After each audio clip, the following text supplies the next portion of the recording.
All right, it is 6:30, so we might as well get going.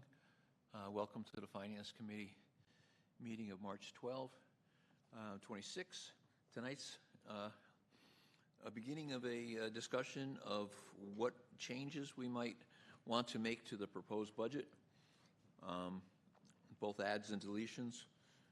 And it's kind of an unusual session, so there's not really a standard format to it, so I don't honestly know how we want to get started in tackling it. Donna Wallace has put together a list of ideas that people have had and that they submitted to her for inclusion in this list. We can walk through that. If people have other things they want to add as we go, that would certainly be appropriate. But what is the feeling of the committee about how we want to tackle this today? I would suggest we go through the spreadsheet because it's organized by topic. Okay. So here's my thought is, I mean, obviously we're in pretty challenging financial times, right? So this is, when I was putting this together, I was thinking of it being more of like brainstorming and workshop-like. So it's not the same kind of agenda, like Paul said, that we normally follow and walk through the budget book. We started with the no idea is a bad idea kind of thought process and brainstorming, and to speed it up, you guys all sent me topics, and I put them into the spreadsheet. There were some that were unique, and there were some where I got the same topic from multiple people. So I grouped it together and organized it so to speed up the conversation. So just to give you a little bit of an idea of the format, and I handed out the paper version of this yesterday, made a couple of minor updates today from our discussion from last night, but basically first we'll go through ideas on possible reductions. My thought, Paul, is that we would, as we discuss the topic, we would decide as a group, is that something that we want to keep and pursue? Or is that something that, okay, it was an idea, we talked about it, let's take the dollars out and move on. And then, assuming we have time, we'll switch over to the ads, which is not quite as organized as the reductions is, but, and we've got that in multiple places. Steph? So I'm just thinking maybe instead of like either each line or the whole thing of reductions, maybe we do your grouping and then we make a decision at the end of the group. Yeah, we could do that. Yeah, that's fine. All right, we ready to try one? Is it the thought of the committee that we're going to take positions tonight, or are we just going through and identifying where we think we're coming out on each of these with the idea of coming back at a later date and looking at them comprehensively? And looking at them as a whole? Or are we anticipating voting on each individual line as we go through it, or do we want to discuss them all and then come back and vote on them, or what do people? Well, like I just said, I thought that we would get, I'm sorry, Jane. I thought that we would do each section and kind of come out with a draft of like what's left. I didn't anticipate voting tonight on everything, but kind of narrowed this down. Like we've got our whole list out there. Narrow this down to what we think are the items that are most likely to change. That's what I would like to get out of the end of the day tonight, or the end of the night. And part of today is just going to be understanding what the proposal is in each case. In some of these cases, we have 2 or 3 ideas on the same topic, and let's give it a try. So I think maybe it'll become obvious as we're going through and having the discussion. Some may be obvious, some we may want to come back to later. But we don't have a lot of time, right? One thing that I wanted to talk about, perhaps before we start, was Peter handed out a new budget overview last night with a summary of changes, and we didn't really talk about it because we wanted to get through the departments first. Peter, on here, you've made changes for Montechusett and Wachusett, so that's fine. Those are firm numbers. Health insurance, I know you're waiting on some indication. Are you now confident this is the number, or are we still? I'm pretty confident that's the number. Okay. remove contribution to fire stabilization. I don't think we had discussed a lot of that. I think that was essentially Russ's suggestion that seemed to be popular. So I think that was just incorporating what he had proposed. Because I had proposed, okay, There were two versions of it. Russ's, I thought, was to fund the stabilization money from the grant and not have the grant money go toward the operating budget, unless you call that the same thing. But I don't think you do, because on the stabilization line, it went to zero. There was also an idea that somebody submitted to say, why don't we just skip the contribution to fire stabilization this year altogether? So I think what you went with in here was to skip the stabilization deposit altogether and just put the grant toward the operating budget.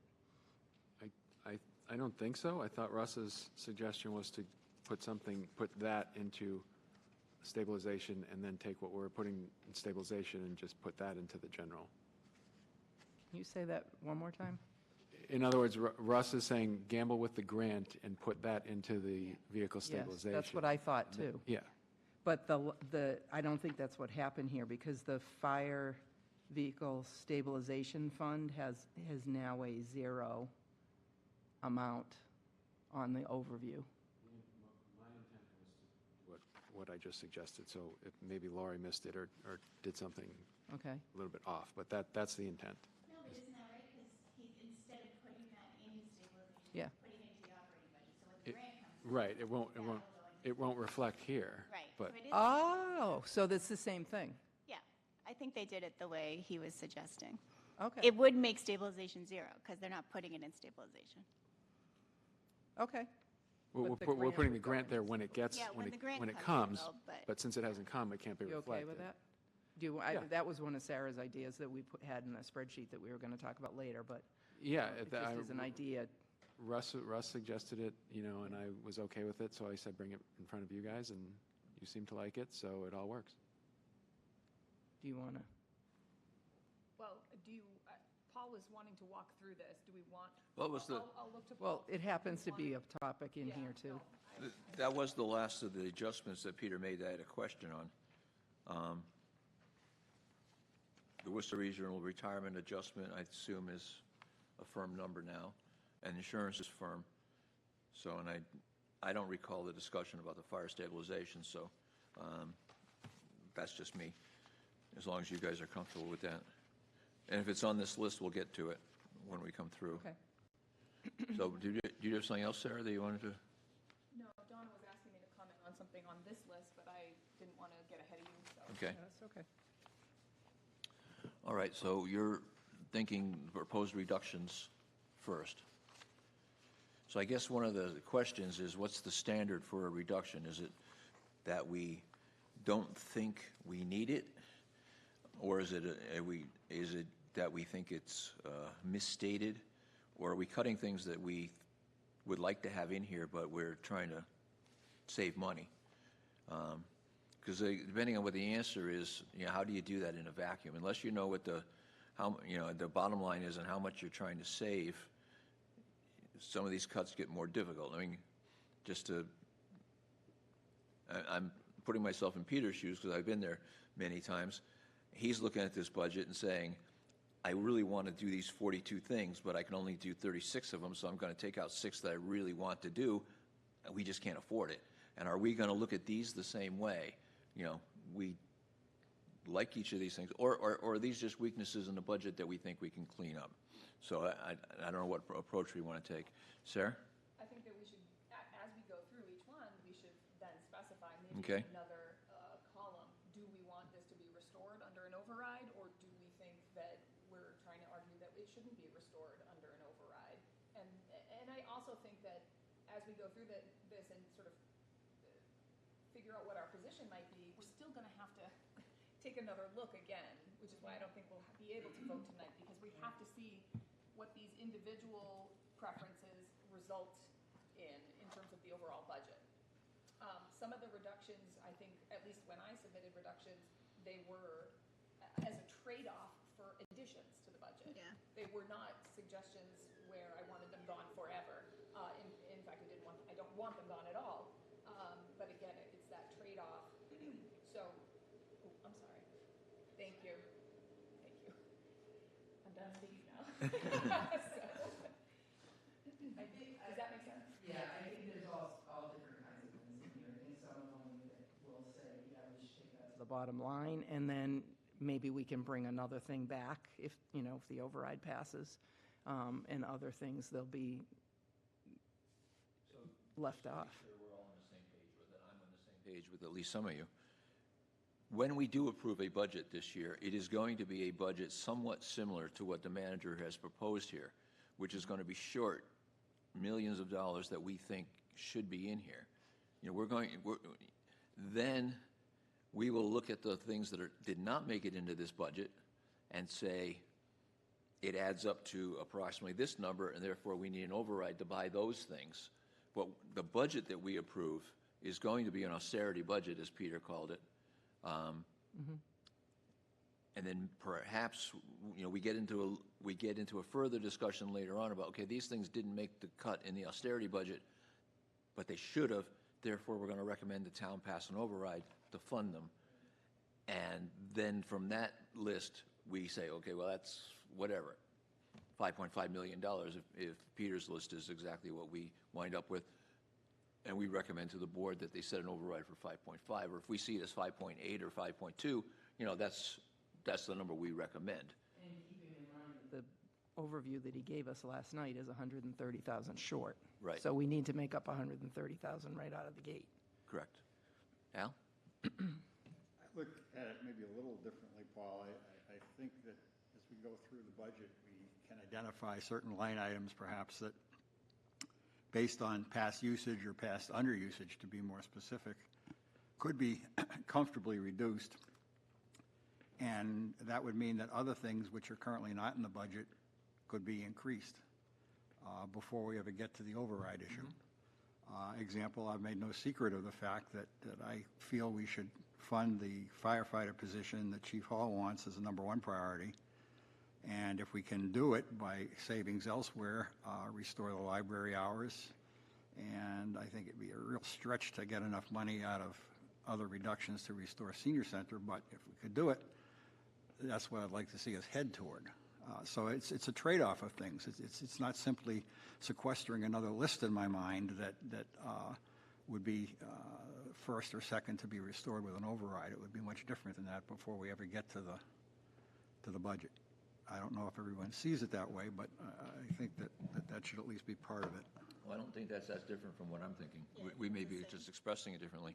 But when we vote on a budget, it's not going to be a budget fully funding everything. It's going to be a budget with things cut out that we don't like. But perhaps some of those things will be in the budget that we approve, which may or may not be in now. Some of them will have to admit we can't get in this budget, and therefore they need to be overrid. And then some of them are not even worth asking for an override. So I think we're on the same page, Al, really. We want to get this budget as tight as we can, and then start looking at, well, what didn't make the cut? So what? Okay. I'm going to suggest we start doing that instead of All right. talking about how we're going to do it. I will yield to you for a while, because you're the Well, mouse. let's try a couple, and then. I'm sorry, we had, Just one question. with no microphone again.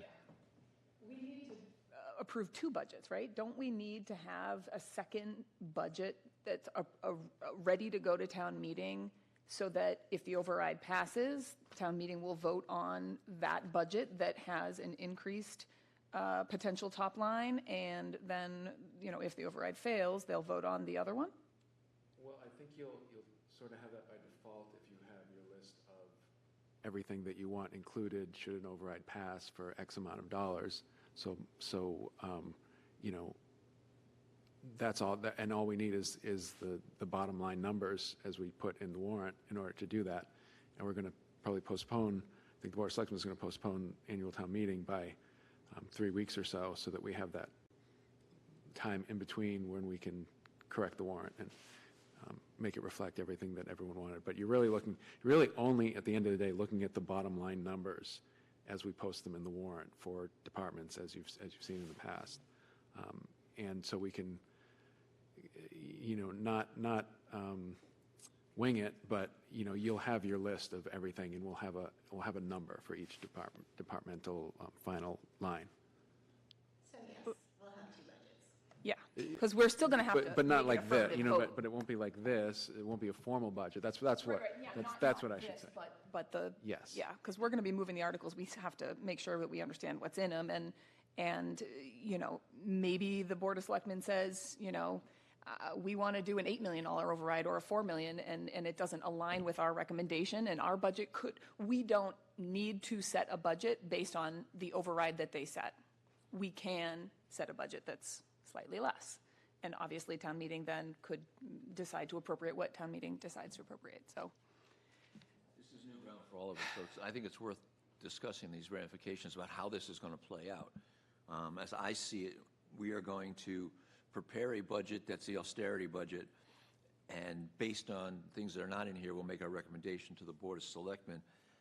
Once the override happens, we'll either meet again to approve a budget that includes the additional override revenues, or we'll decide whether we want to ask for something less and try again before we try a budget. Or, the other possibility is that we go to town meeting with the austerity budget a week after the vote, and if the vote fails, then we approve the austerity budget, and that's where we're at until we can get another override in another meeting. The difficulty there is that if the override passes, we still go to the town meeting with the austerity budget because we haven't had time to rewrite the warrant. We haven't had time to rewrite the handbook for the citizens. We haven't been able to talk about it with anyone. So I've been hearing that the board is considering postponing the annual town meeting one way or the other, just so we know before we start writing all these documents and preparing for the town meeting, we know what we're preparing for, although there are other options there. We do need to have a town meeting pass this austerity budget at a minimum before June 30th, because Peter still needs the ability to keep paying people and so forth. So we can't wait until, we don't have the 1/12 option that that school district has, whereas if they don't get a budget approved by 4 of the 5 communities, they keep running ahead, but they can't increase their budget anyway, which hamstrings them in a lot of ways, but at least allows them to keep functioning. We don't have that option. We have to pass a budget so that Peter and the treasurer can write checks starting July 1st. Otherwise, they have no authority to do that at any amount. So we do need to pass something. The question is, how are we going to time it? All right, Donna, once again, now I'll ask you to. Okay, so first one is oh, sorry, Janie. I just want to say one quick thing. I had my hand up a long time. I just want to say one quick thing about the austerity budget, and that is that I have a concern that throughout the budget, many line items, the budgeted numbers for fiscal 26 and 27 are identical. And also, what happens quite frequently is that there is a significant change between the actual number for fiscal 25 and then an increase to 26. So the line items themselves are not really representative of reality in the sense that the numbers that are there for 26 and 27 are identical, and they're round numbers. And they don't bear much of a resemblance to what really happened in 25. So if we really want an austerity budget, and we may not have time to do this, I'm prepared to sit with someone and go over many line items to try to make some estimated adjustments. That's all I have to say. Well, I think that's what we were trying to do, Jane, when we were doing the reductions and the additions, was going through line by line and adding what we thought looked wrong. I know that, but not all of those are here. Everything we submitted is here. We have one line item that's generic. I think that's what she's getting at, is she's got one line item in here that's a generic cut of many miscellaneous items or many small items.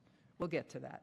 Okay, first, we got to get going. So first one, starting at the beginning of the book, the select Board of Selectmen, we had a suggestion that the car allowance and the attendance at meetings, which had already been reduced some, be cut out completely. That would save us $3,000. Any discussion on that? Those fees primarily go to MMA meetings and to the annual meeting usually. Selectmen vary in how much they go to them. They've been going to them, this particular select board has gone probably the least of any that I've served with. I don't know why, it just happens to be that way. I don't know if their jobs conflict or whatever. But I would suggest something remains in there because there's always the need to attend something occasionally, whether it's a legislative breakfast or whatever. Okay. My thought was just, it's an austerity year. They can miss a meeting. So this is maybe an easy example of how do we want to proceed? Do we want to leave it in here as a cut, or do we want to, hearing Peter's explanation, say, all right, we'll leave something in there, or do we want to keep going and come back? We can do either. This wasn't my main cut. I'm fine either way. Is $1,000 enough? Let's change it to $1,000. Cutting 1,000 or leaving 1,000? No, leaving 1,000. So cutting 2,000. And I cut it previously, I think. Yeah, you did. From what it had been, yep. Okay. I know we have to fund for all the possibilities, but I'm just saying in an austere year, maybe we don't fund every possibility. We just say, this year you're not going, sorry. We'll talk about it next year. Yep. Okay, next one is a little more interesting one, and we talked about it some last night. A couple of people had the idea of just doing a check and testing. We've got an open position on the assistant town manager right now. We had a couple of different ideas. Somebody said, can we leave it open for the first 6 months of next year? Somebody else said, can we leave it out completely? And a third person said, it is the salary that we have in the budget that the previous assistant town manager was making, was that on the high side? And maybe we could take $25,000 off of that, thinking that maybe who we hire won't be as high or as qualified or something like that. Peter, you happened to mention last night, I remember, that you're interviewing, looking at resumes. Do you have a sense, salary-wise, how that's through? I don't. It probably wouldn't be higher than what is offered right now, or what we have it set at right now. And it could be possibly lower. I did another interview today. I'm probably done with the first round of interviews now, and I've got maybe one or two candidates that are pretty solid. So I'll probably be doing a second round, not next week, but the week after. Next week, I'm going to be interviewing treasurer, tax collector candidates. But yeah, it probably wouldn't be more. Well, just to put the conversation in context, that position had a salary of just $106,000 in fiscal year '25. It increased to $125,000, and the request is for $134,000. So surely it seems like there should be a little bit of wiggle room there.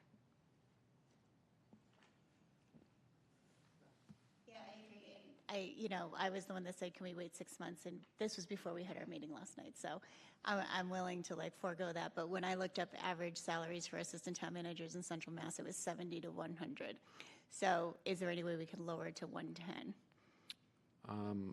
Here's the thing. I'm going to hire an assistant town manager, and I'll have to determine the salary based on who's there.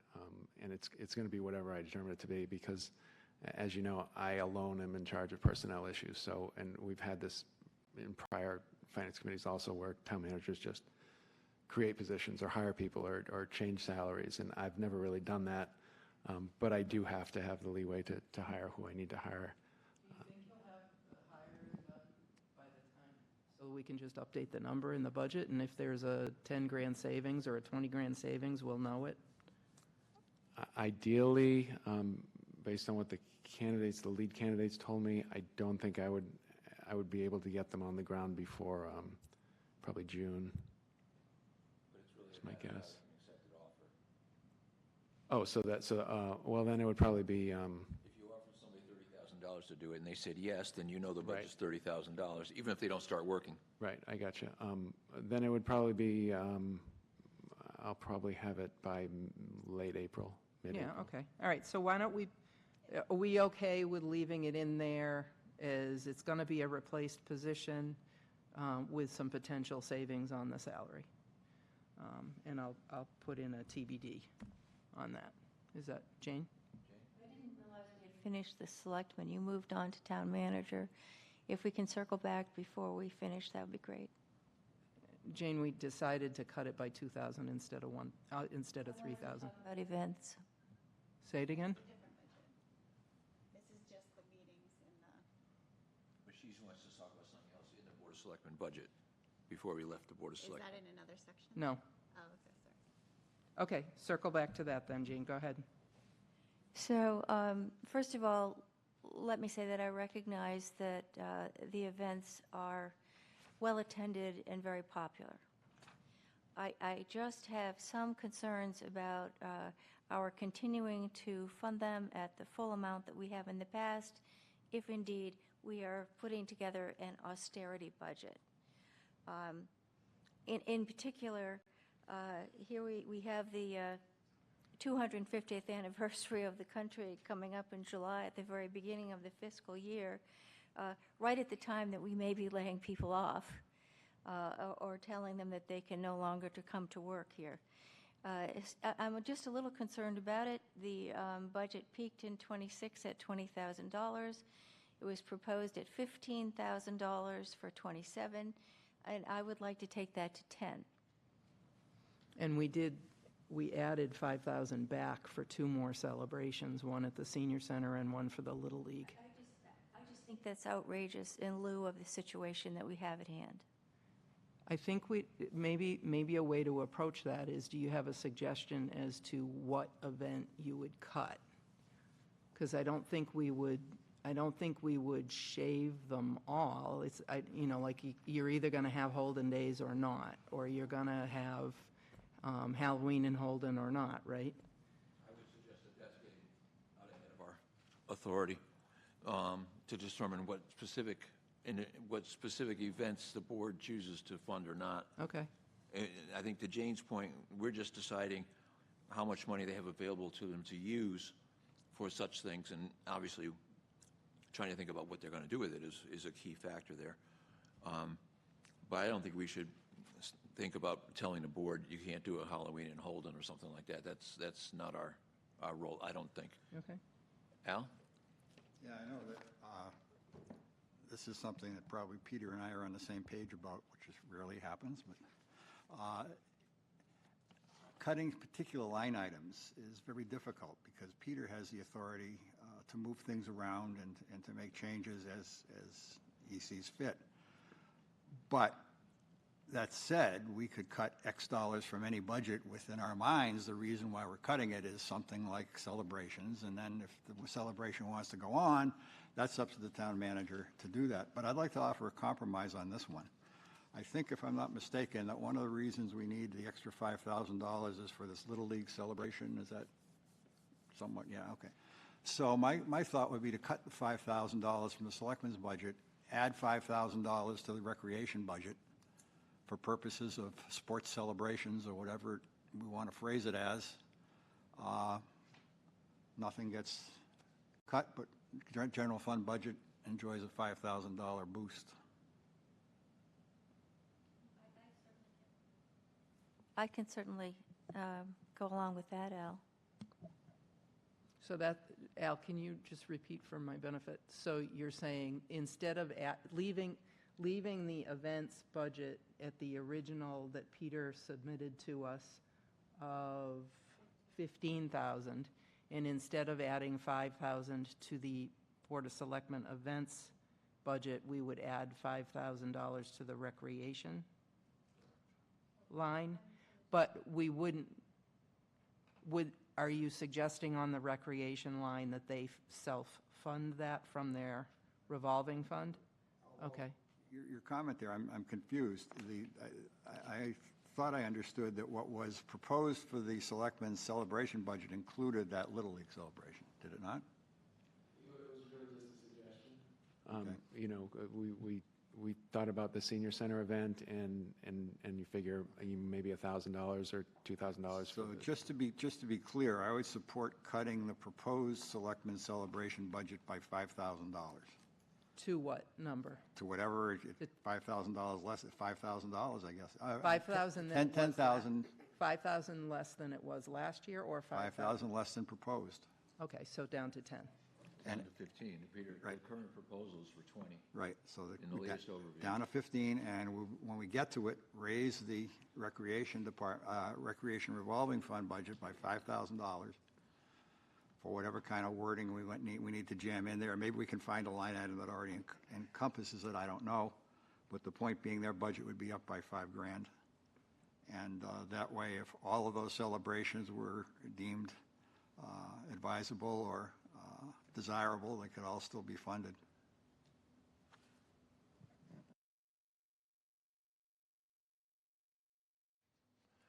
Well, this is one of these same situations that I was describing earlier, where the only hard and fast number we have is from '25. That was $14,705. So we're looking at $20,000 put into the budget for '26, $20,000 now put into the budget for '27. Both round numbers, no change. No way of knowing if there's any accuracy to that at all. My idea was, I didn't realize the Little League thing, but my idea was to just cut that back a little. I would propose 10. One of the things we want to get out of going through these things is a common understanding of what's being proposed. And we can come back at a later meeting in a week and a half and vote on them. And we see how they add up, and does it amount to anything, is it worth doing? So now we've got some definition about a couple of things in the select board budget. We've talked about it. I do think we should move on and talk about the other ones, and then once we have some context for how many of these there are and everything, then we can come back and say we want to do all of these. Sarah, and then Robert? If we're going to be asking people to support an override, maybe we should just zero out the budget line and say, do you want to have Halloween in Holden? Do you want to have Holden Days? Then you got to support the override. I mean, that's the thing that's difficult about this. I love the events, and I absolutely agree with Peter that we need an assistant town manager. But we have to cut something. So if we are afraid to say, wow, let's cut that events budget line to zero and ask the public if they want to pay for it, or we got to freeze the assistant town manager line and cut that position and put it on the override and tell people why it's important. Explain to them that this is our main HR staff member, if that's the case. You know, if we don't do that, we're going to, cut the senior center in half. So I think we need to stop. I don't think it's worth spending 10 minutes talking about a couple $1,000s. We have to say wholesale, hey, that events line, it's on the override list, the whole thing. I don't know. Okay. If maybe that's not helpful, but that's No, what that's another good That's idea. a good thought. Robert? Just a quick question on, so for the events, for Holden Days, for example, I get something from the Chamber of Commerce asking for corporate sponsorships. The budget that we're putting, or that they have for events, what are they covering versus, say, like the Chamber of Commerce, who I assumed was putting the event together? Commerce, and we offer in-kind donations with either staff setup or breakdown and so forth, but we don't directly contribute to Holden. Actually, I'm sorry, last year we did, because they lost funding for a trolley. So we did cover that, because previously Charter Cable used to pay for it, and they yanked it so at the last minute. So we covered them out of the events. I don't know that we would have to do that again this year. We've never done it before. The events covers holidays in Holden, depending on what we choose to do, what the committee has chosen to do in the past for entertainment, and Mrs. Claus costs money to go to the library, and it comes out of this sometimes, or the, whatever, fireworks one year that we had, and so forth. So it really depends and can vary from year to year, depending on what sort of a deal we can get and what sort of things that the committees want to do. Holidays and Halloween costs us virtually nothing other than for some advertising. And that's why we started doing it, because it was cheap. Other events, they come and go. It depends. Sometimes it pays for something for the Agricultural Commission, who puts on an event about beekeeping. Or, so it covers a whole lineup of different things that arise during the year, and different committees. Like the Senior Center, we had never, we were asked to help with their anniversary party. That had never come up before, but that's the pool that we draw from for things like that. Is the town allowed to solicit corporate sponsorships? No, it's usually done individually. The Memorial Day Parade Committee is a separate entity, so they do. So again, the Memorial Day Parade is largely self-funded. We donate a bit to it, but it's probably 80 to 85% funded through donations. So then police presence at these things is just a police activity, because that's what they do in town, right? It comes monitor out of traffic and keep people safe. And that comes out of the community policing line. Right. So that's not what this is. Okay. Okay, so next item, I'll try to speed up a little bit because some of these are small. Al brought this up last night. There was a line item in the accounting budget for training, and they haven't spent anywhere near what's budgeted. It's one of those smaller items like Jane was talking about, and he suggested we take off $800 out of their training budget. In the assessor's budget, we talked about that last night. The idea was to take $1,500 off of the assessor's board line. She did say last night that they have filled the position for the Board of Assessors, so my assumption is that we can't remove that. Al, did you interpret that the same way? I did, and I would suggest that we take that one off the table. Okay. But if I may give a quick introduction to all of my articles. Yep. The way I did them is I looked for line items in every budget that were notoriously underspent year after year, that were over budgeted, if you want to look at it that way, by 150% or more. Some of them were 500% over budgeted versus actual expenditures. Then I took over the last 3 years, I took the highest actual expenditure for that line item and increased it by 6% to account for the difference between fiscal 25 and fiscal 27, and set that as what I thought would be a reasonably proposed budget. My opinion is all of my items would be cut and not to return no matter what happened with the override, because they are, again, way, way over budgeted. That's all I want to say. But it added up to... Well, we took the assessors off the table, but we could say probably, let's see, the assessors were $50,000, $60,000, I think. $3,200, probably about over $50,000 by just the line items I've got in here. Yeah. So it added up. It Right. does add up, yeah. Right. Okay, so, Jane, did you have another one? Well, I just wanted to say that in terms of making small dollar adjustments to the assessors, I see $1,800 to $2,000 that are not enumerated and not on your list. If we went back, you skipped quite quickly along from town manager to accounting. I have savings on my list for 7 different line items, which probably aggregate to about $3,000.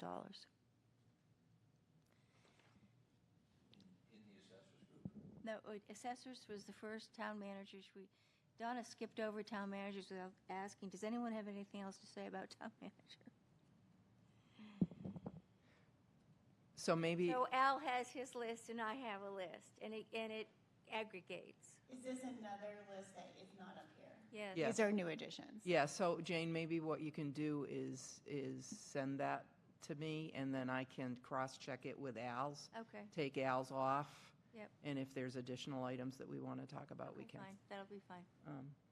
Okay. We just understand that these are short-term Band-Aids. They don't really save anything. Well, $50,000.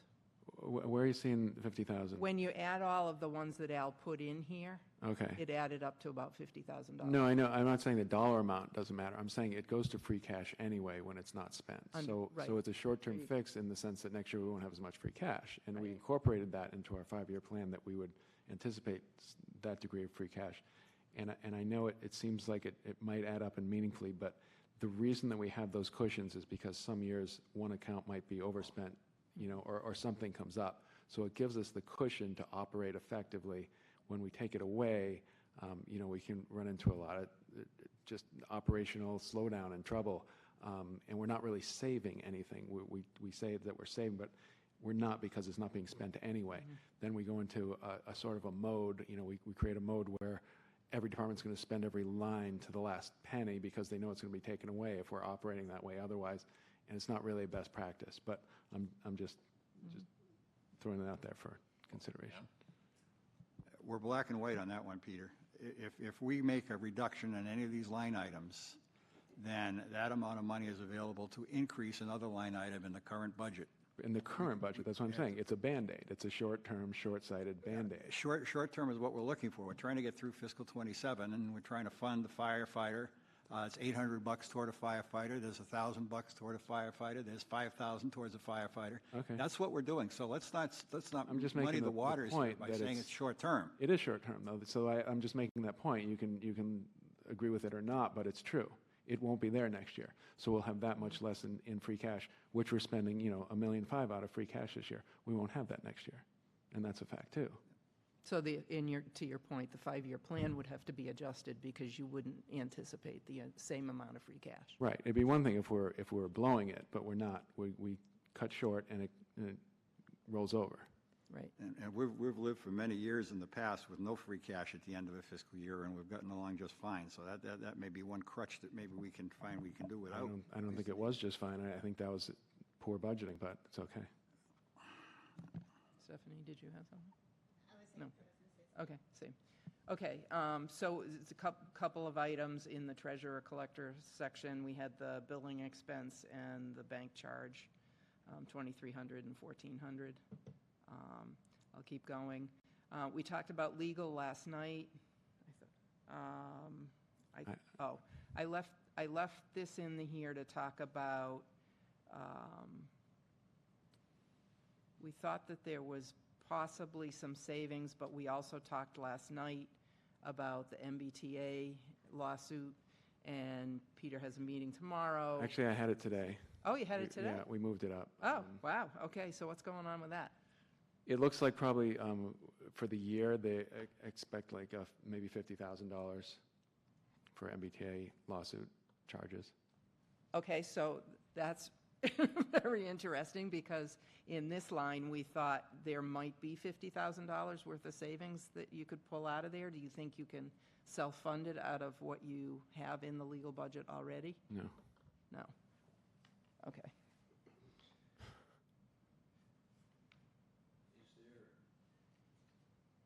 For $50,000, what are we thinking of doing?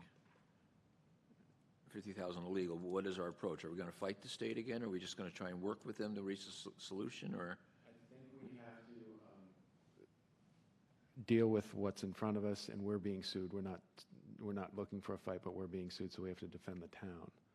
There's a few strategies that they've discussed. It certainly might not be 50,000. It absolutely could be less, and possibly significantly less, but should there be a full-on battle that we have to be prepared for, it could go up to that amount. Stephanie, did Okay. you have a particular line in the legal budget that you were thinking about? My comment in there was just cleaning up between the collective bargaining and the labor relations. I know we talked about that the other night, or I think it was last week, that you were leaving the collective bargaining in there, even though we don't have any this year because the labor relations line is running over.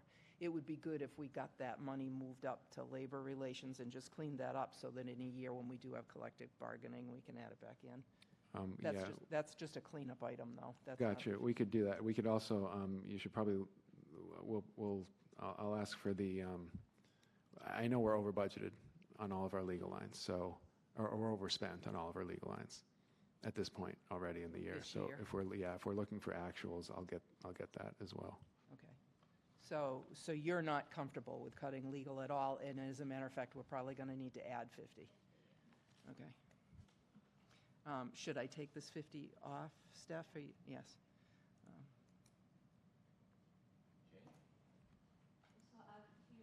Asking if you'd be using in-house counsel for the suit. You've made a decision about that? At this point, we're still sticking with in-house counsel. All right. But it's, something like this is beyond our normal retainer, so that's why we need to add. And I guess we all understand that it will cost less to reach a solution than it will be to go through protracted negotiations that don't lead to a solution? There are no negotiations being offered by the Attorney General. Well, I imagine they'll want to close the suit as quickly as they can, so you'll probably hear about it. It's not even- a situation where you can negotiate. It's not a negotiable situation. All right. My concern about the $50,000 was just the publicity around the city of Milford having paid $275,000 when it was in a similar position. Now, obviously, we can't say that's the amount of money that we need to budget for, but it's a much bigger number than 50. That's all I can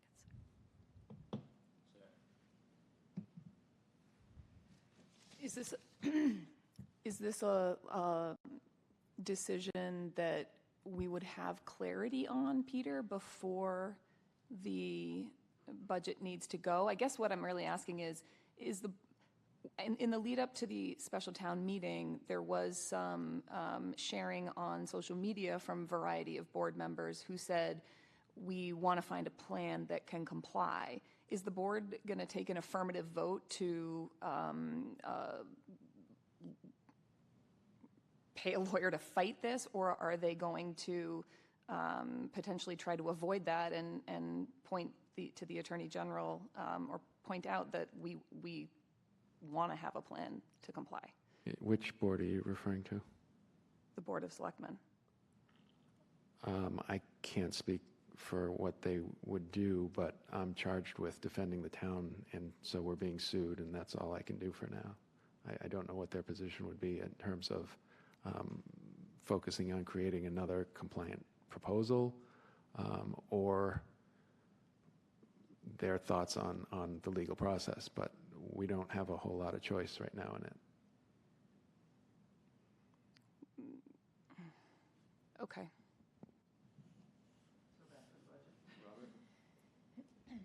Just a larger kind of sweeping question that will cover a lot of this. So going back to the back and forth there as far as overspending or not spending up to amounts have been budgeted in the past, from a procedural standpoint, because I do agree you don't want to incentivize people to make sure they're spending every last penny on December 31st every year, because that's not good practice. But if someone were to run into a situation where they're budgeted more tightly and then they have to run over, what is the process for them to be able to, an emergency comes up or whatever it might be?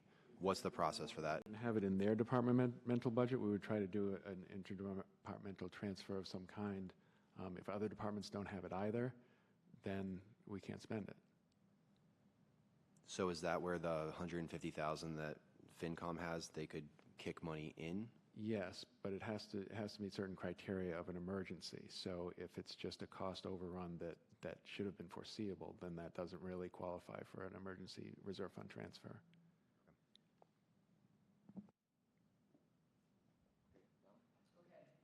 So IT was the next, we did talk about IT last night.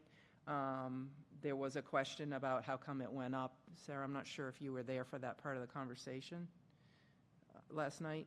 And we talked about the fact that it was 3 positions that it was replacing, and that this was a little bit of a blip year also.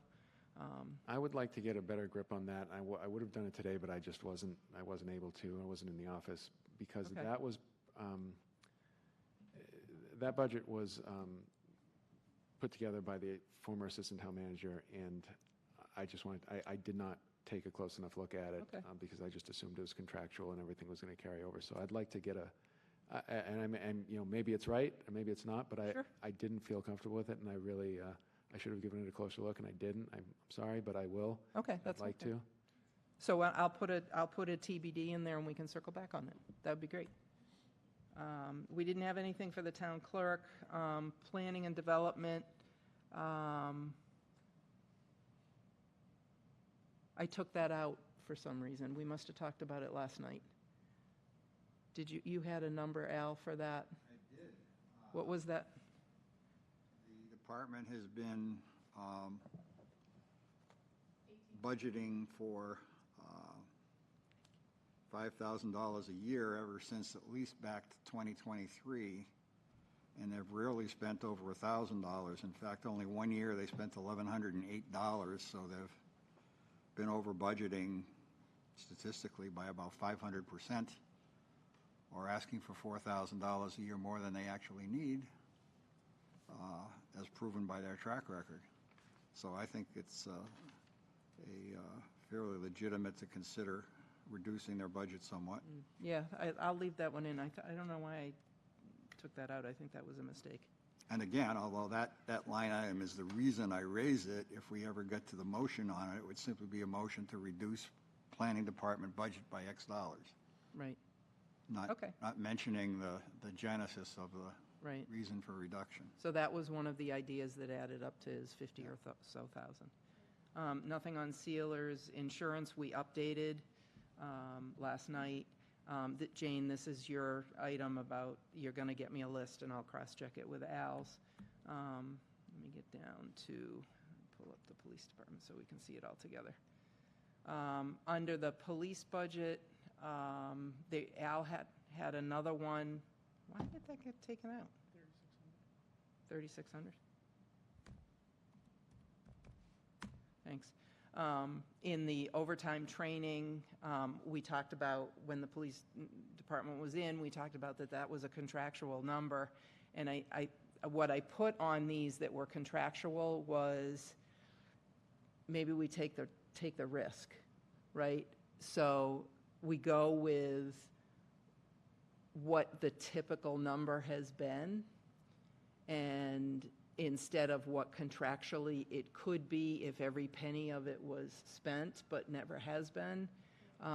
And maybe, I don't know if that one would qualify for if they literally spent it all, because there's a couple in here that are like that.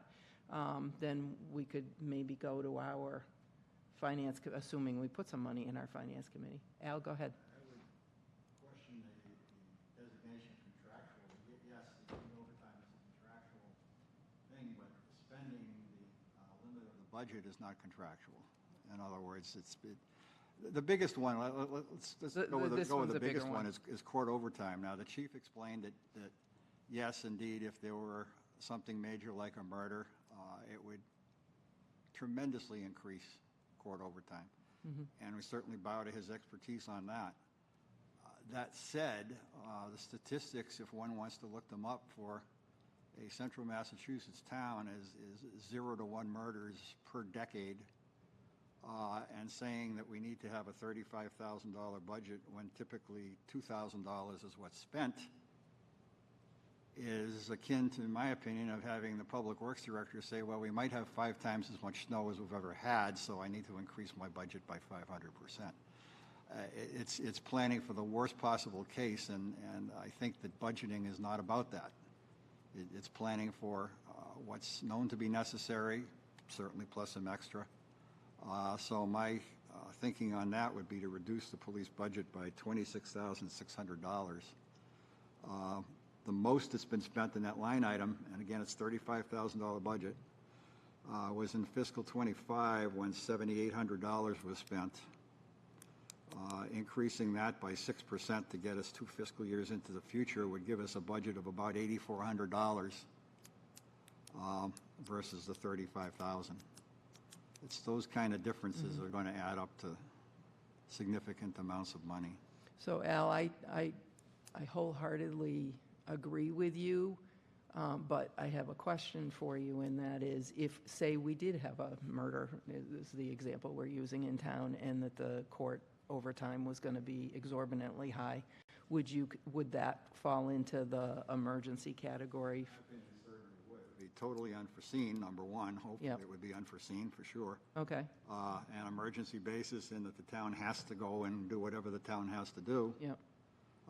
I'd certainly, as a FinCom member, be voting for a reserve fund transfer. Okay. On this same topic, we had a couple of others. I had another thought, too, because when I was looking at the police budget, I was realizing, oh, shoot, I wholeheartedly agree with you on the taking down the court overtime number, but then I also realized that it's offsetting the overtime miscellaneous, which is consistently running over budget by about the same amount. So maybe that one, from my perspective, becomes more of a cleanup item where we move the money off of court overtime, where it's rarely spent to the level that's budgeted, and put it on the overtime miscellaneous line, which has been consistently running well over budget. That was my thought. And then Sarah, I think, submitted one that said, should we just look at the police budget in total and say, you know, what is there a number, like a 2% number that we could cut by, knowing that they've already given up 3 positions in the hiring freeze, right? Correct. This is something that I submitted for both police and fire. And really, it's not because I want to cut the public safety budgets. It's because these are our biggest budgets, and it's a choice between gutting some of our softer services that are actually quite vital for a lot of people in our community, and asking, you know, our biggest budgets to absorb potentially absorb a cut if the override doesn't pass. I wouldn't specify. I would defer to Peter and the chiefs to manage that cut wherever they think is appropriate. But I do think it's, for me, that was the rationale. And the reason I didn't include the DPW in that is because I did see more reductions in that budget, in particular budget lines. And so I did have some other budget cuts that I suggested for Public Works, but I did it in a little bit of a different way. So. There is no managing the budget in this aspect. We have a collective bargaining agreement. It has to be funded. There's no taking the risk and seeing what happens with a collective bargaining agreement when we fail to fund it or we don't meet it. I'll tell you what happens. I'll solve the mystery. We get sued, we lose, and then we spend a lot of money on legal fees that we shouldn't have spent, so we should up the legal budget while we're at it as part of that, and we also hurt morale quite a bit if we're not going to fund our collective bargaining agreements. It'll be trouble for us. Have to fund $35,000 in court overtime, or we're going to get sued? If we're not meeting the contractual agreements of the collective bargaining agreement, we most certainly will. Question. Are you telling us that we have to fund $35,000 or we're going to get sued? Yes, because that's in the collective bargaining agreement. That's my I find that point. ridiculous, Peter. I really do. When the department has never spent more than $8,000. Yeah, you were also against us ever spending any money for the legal fees for the water and sewer to fight Worcester, and we saw how that worked out. So you don't know what you're talking about when it comes to a lot of the legal processes here. This is a collective bargaining agreement. It has to be funded. I'll defer on the legal process, but I sure as hell won't defer on the budget process. And I think you're just obstructing us from making changes to get priorities, in our opinion, onto the budget, and priorities that we think are not necessary off of the budget. That's what we're here for, whether you like it or not. It's not a priority. It's not a matter of priorities. We can't break the law. We can't not fund an agreement that's a collective bargaining agreement. It's a high priority.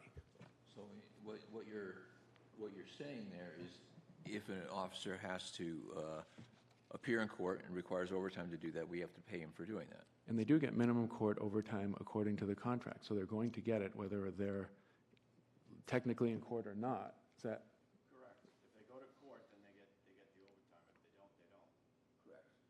But to Al's point, that adds up to $5,000 or $8,000 a year, not 35. So I might suggest that might be, and the chief is here, he could actually answer this question for us. That might be why he runs under on another line, because contractually, if we have to, these two lines, if we have to budget for them, we budget for those and we under budget on something else, knowing that it's going to come out in the wash. It's what I said before. I've been doing this a long time. We simply reduce the police budget by $26,600. We say nothing about court overtime. Funding that when they go is up to Peter and the chief. We simply reduce the budget if that's what we want to do by that amount of money. Yep, I'd be okay with that perspective. Chief, is that, I'll give you a chance to. The reason why, so we have a court officer that handles a lot of the traffic hearings, one particular person that works during the day. But each officer is allotted a certain amount of hours per month if they choose to go to court. And they set up their ticket appeals or what have you. So that's what that is. But it doesn't get spent if they don't go. If our guy that works the day shift is handling their traffic hearings for them, it's not getting spent. Okay, thank you. So would it be okay, Al, if I changed this idea to say, instead of putting 3,600 and 26,600 on this line, we combine it on the line that says, take that amount out of the police budget from somewhere? Is that okay? Up to the group at some point, but that's fine with me. Yeah. 3,200. Sarah, you had mentioned, you have to go where the money is in order to make savings. Look at the big department budgets. I don't see a similar comment on fire or DPW in this list, which are our other two big departments. There's no just generic cut. There is a 2% reduction here is for the fire. fire department in there. And as I mentioned, my DPW reduction spoke to the NIPD's permit and I think the turf maintenance. So that one was a little bit different. And the reason that I did that was mainly because that budget grew much less than police and fire. And again, it doesn't make me happy to say it, but those are our big budgets.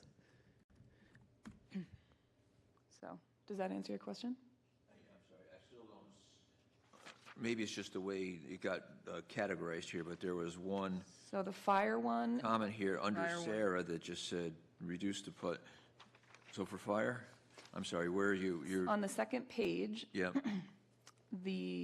basically the last fire and EMS one, it says reduce fire budget 2%, which is the same as the Okay. police department budget cut that I proposed. okay, so that didn't make it into the amount column because that amount column has specific cuts, whereas this would be an overall. And it was the same idea as the previous line, reduced, and I put it together Okay. for some reason.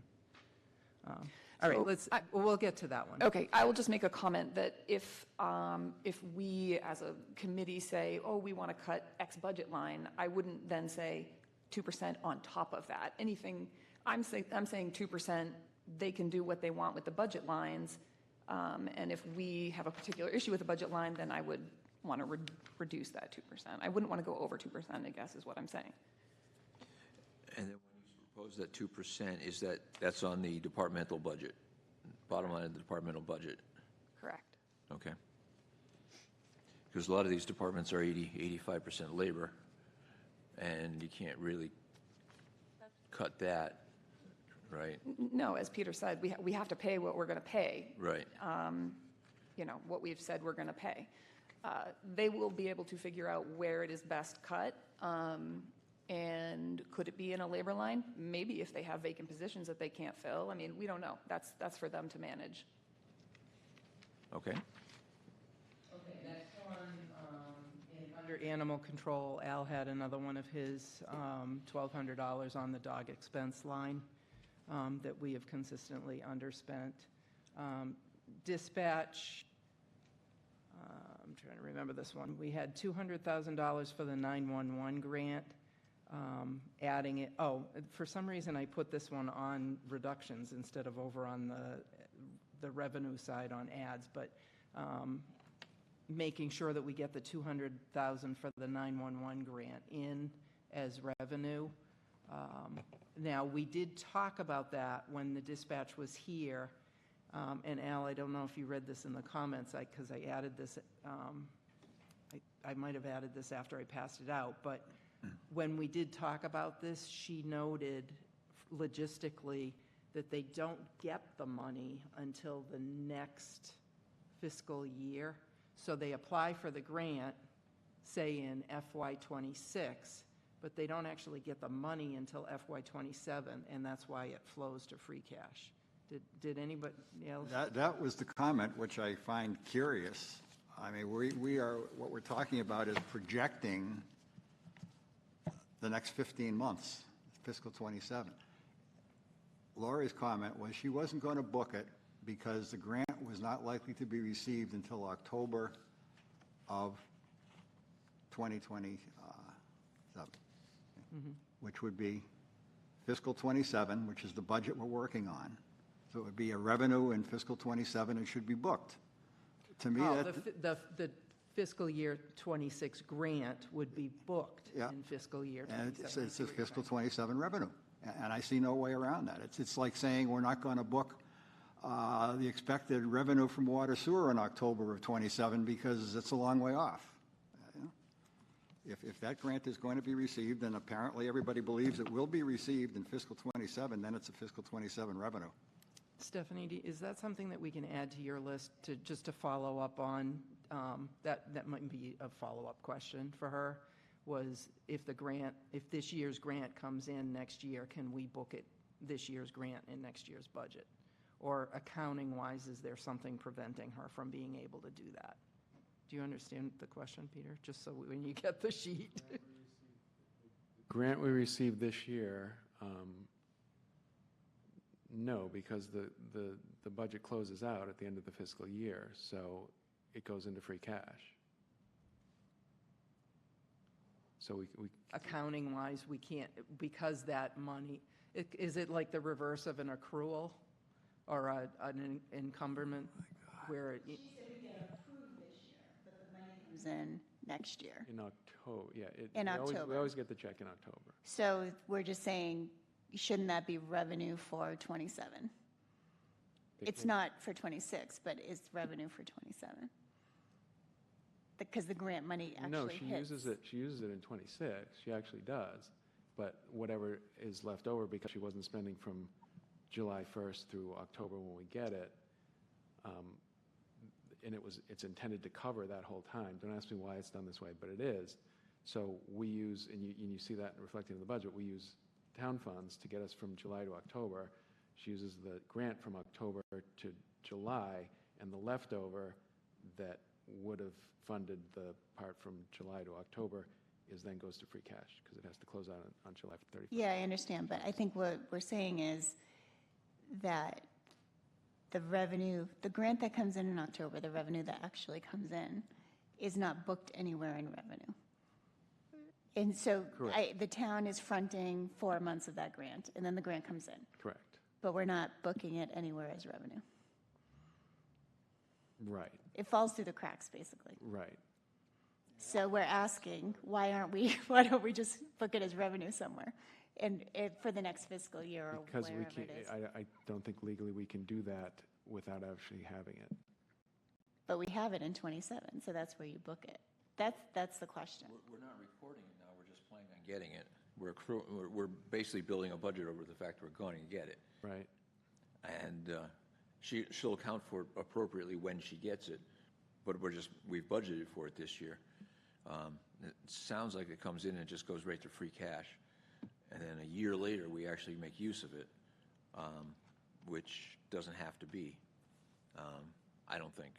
I think, we know it's going to come. We ought to book it as a revenue, and then you can charge your expenses against it during the course of the year. It's got to be a revenue somewhere before it ever becomes free cash. It's just the question of which fiscal year it's in, and if it's coming in '27, it's beyond me how it gets booked in any fiscal year besides '27. But we don't book any of the grants that we get as revenue. Oh, really? I mean, That's we just interesting. spend them. Is going to be put in as a revenue? And if we don't get it? No, that's why it's not reflected on where you saw it on the, where he's going to put it into to the vehicle fund, but it doesn't show it because we'll only do it once we get it. You'll be deposited to the fund, but what's the other side of the transaction? I mean, there must be a revenue or a receipt or some kind. Right, but we don't reflect it until we get it. So we can't, you see what I'm saying? So that's not, there's nothing, there's zero under the You can't, I vehicle. understand you can't reflect it in actual terms, but Yeah. in budgetary terms, in anticipatory terms, you can. Like, you're not going to, Al's example, we're not going to collect water sewer for October until November, but we're going to estimate it in this year's And it's budget. theoretical. So, you know, we know things are going to happen. We ought to be planning for them to happen. I understand your point that not all grant revenue goes through the general fund, and that's always been a little bit of a mystery to me. I'm not used to dealing with grants, but it seems like this is an opportunity. This is a regular recurring grant that we get. Understanding it's not guaranteed, it could be cut off or things happen, but it just seems like we should be just planning on getting this and making use of it rather than taxing our taxpayers to carry it. Why don't we do this? We'll put it on Stephanie's list. Maybe we can follow up with Lori and ask her. This is probably the way it's always been done. No, we specifically looked at this, and even as soon as last year, and DOR specifically said this is the way they want it done, and this is the way it is, and this is the way other towns do it as well. Because we dealt with this last year, and you know we tried to find an easier or clearer way to do it, and that was the answer. If DLS has an idea about this, maybe just send it to us. That might. I don't know if DLS does. It was DOR that she dealt with, but I can That could be helpful. get it from them if they. Yeah, I'm sure. Notation or whatever.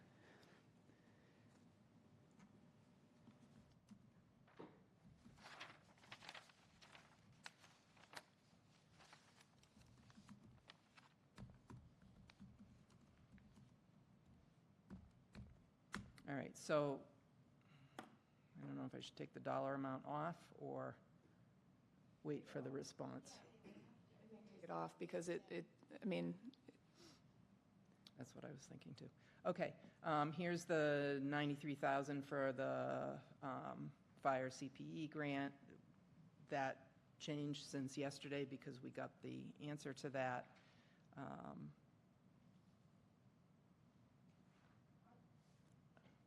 Go ahead. Yep. point here that you talked about. So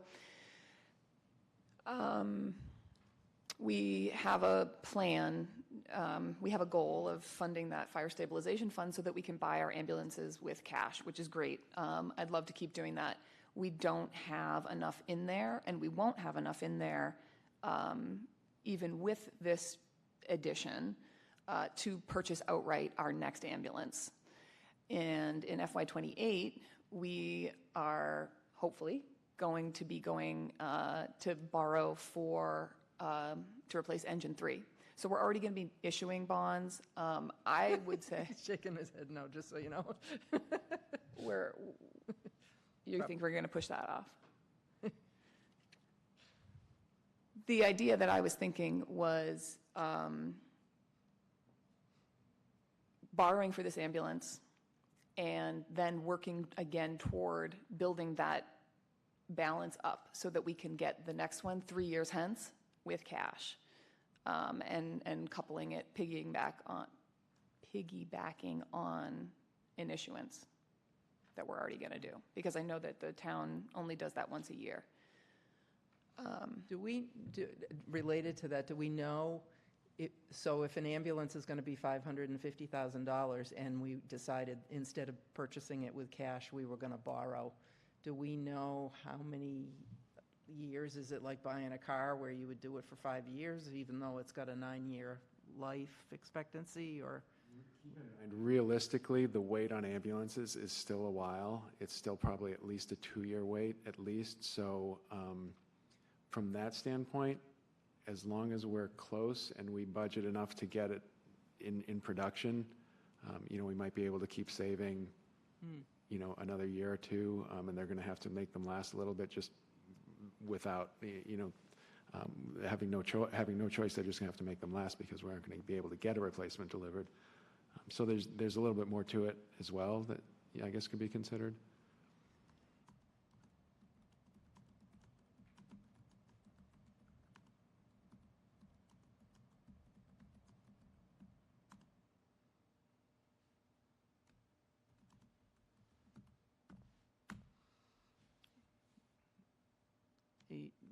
Where do you want to go with that? So the impact for FY '27 would be would be that CPE grant would count as revenue, right? So that's what we're talking about. The question about the actual ambulance purchase, et cetera, is not an FY '27 question. It's really an FY '28 question. So we don't have to make that decision now. So the reason that I brought it up was to increase the revenue by the amount of that CPE grant. Potentially. So I think I need to take that one off, right? Everybody okay with that? Because we're going to, and leave it with the fire chief's recommendation that when the money comes in, instead of it flowing to free cash, it would flow to fire stabilization. But doesn't that have to be? I don't understand how that happens without town meeting saying so.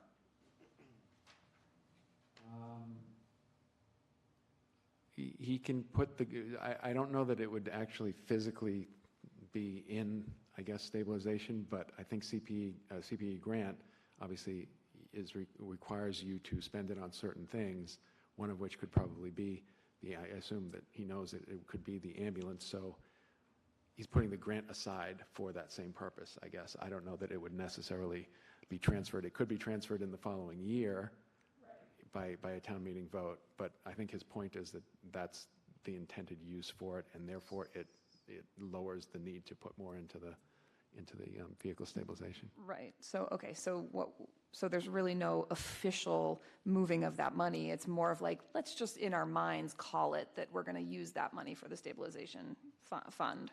Yeah, and eventually it would either be transferred or it would just be spent outright as part of that purchase. So you would take the grant money and say you had $400,000 in the stabilization, you'd spend that, and then you'd spend the 84 from the grant towards it also, and that's how it would work. Unless the town meeting voted to put it right into the account, which we could do, I suppose, also. And he did say in his memo that he had consulted with the town accountant on that. Yeah, because Lori did say she was going to move it. She did. Yeah, she did. I believe she did in the version Yeah, that we she got did. last night, right? What do you? All for the free cash. Well, and it's in the same year. I don't know if that makes a difference. I don't know. I know. Because she did book that one that way. Yeah, that's what I don't understand. Yeah. Like, isn't it in the? I'm looking at the revenue. Sorry.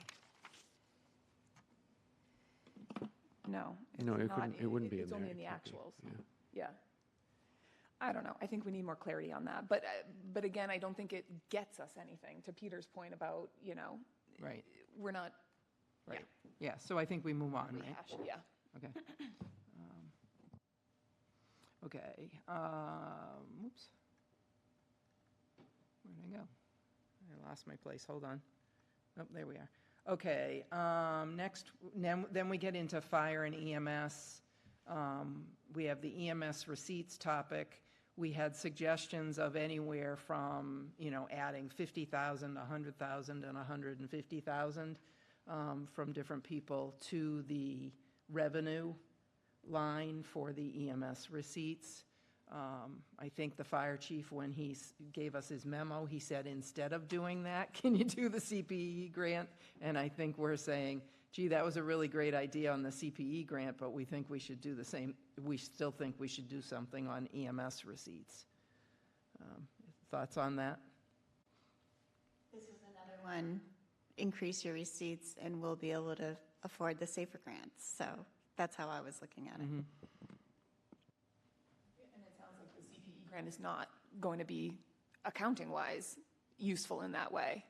So I support this. I don't know if 150 is Too much. I think I had suggested 100, so right in the middle. And I was thinking 50, so. Just something to cover the extra fire. Can you live with 100? How much is in the reserve fund? $1 million now, so something like that?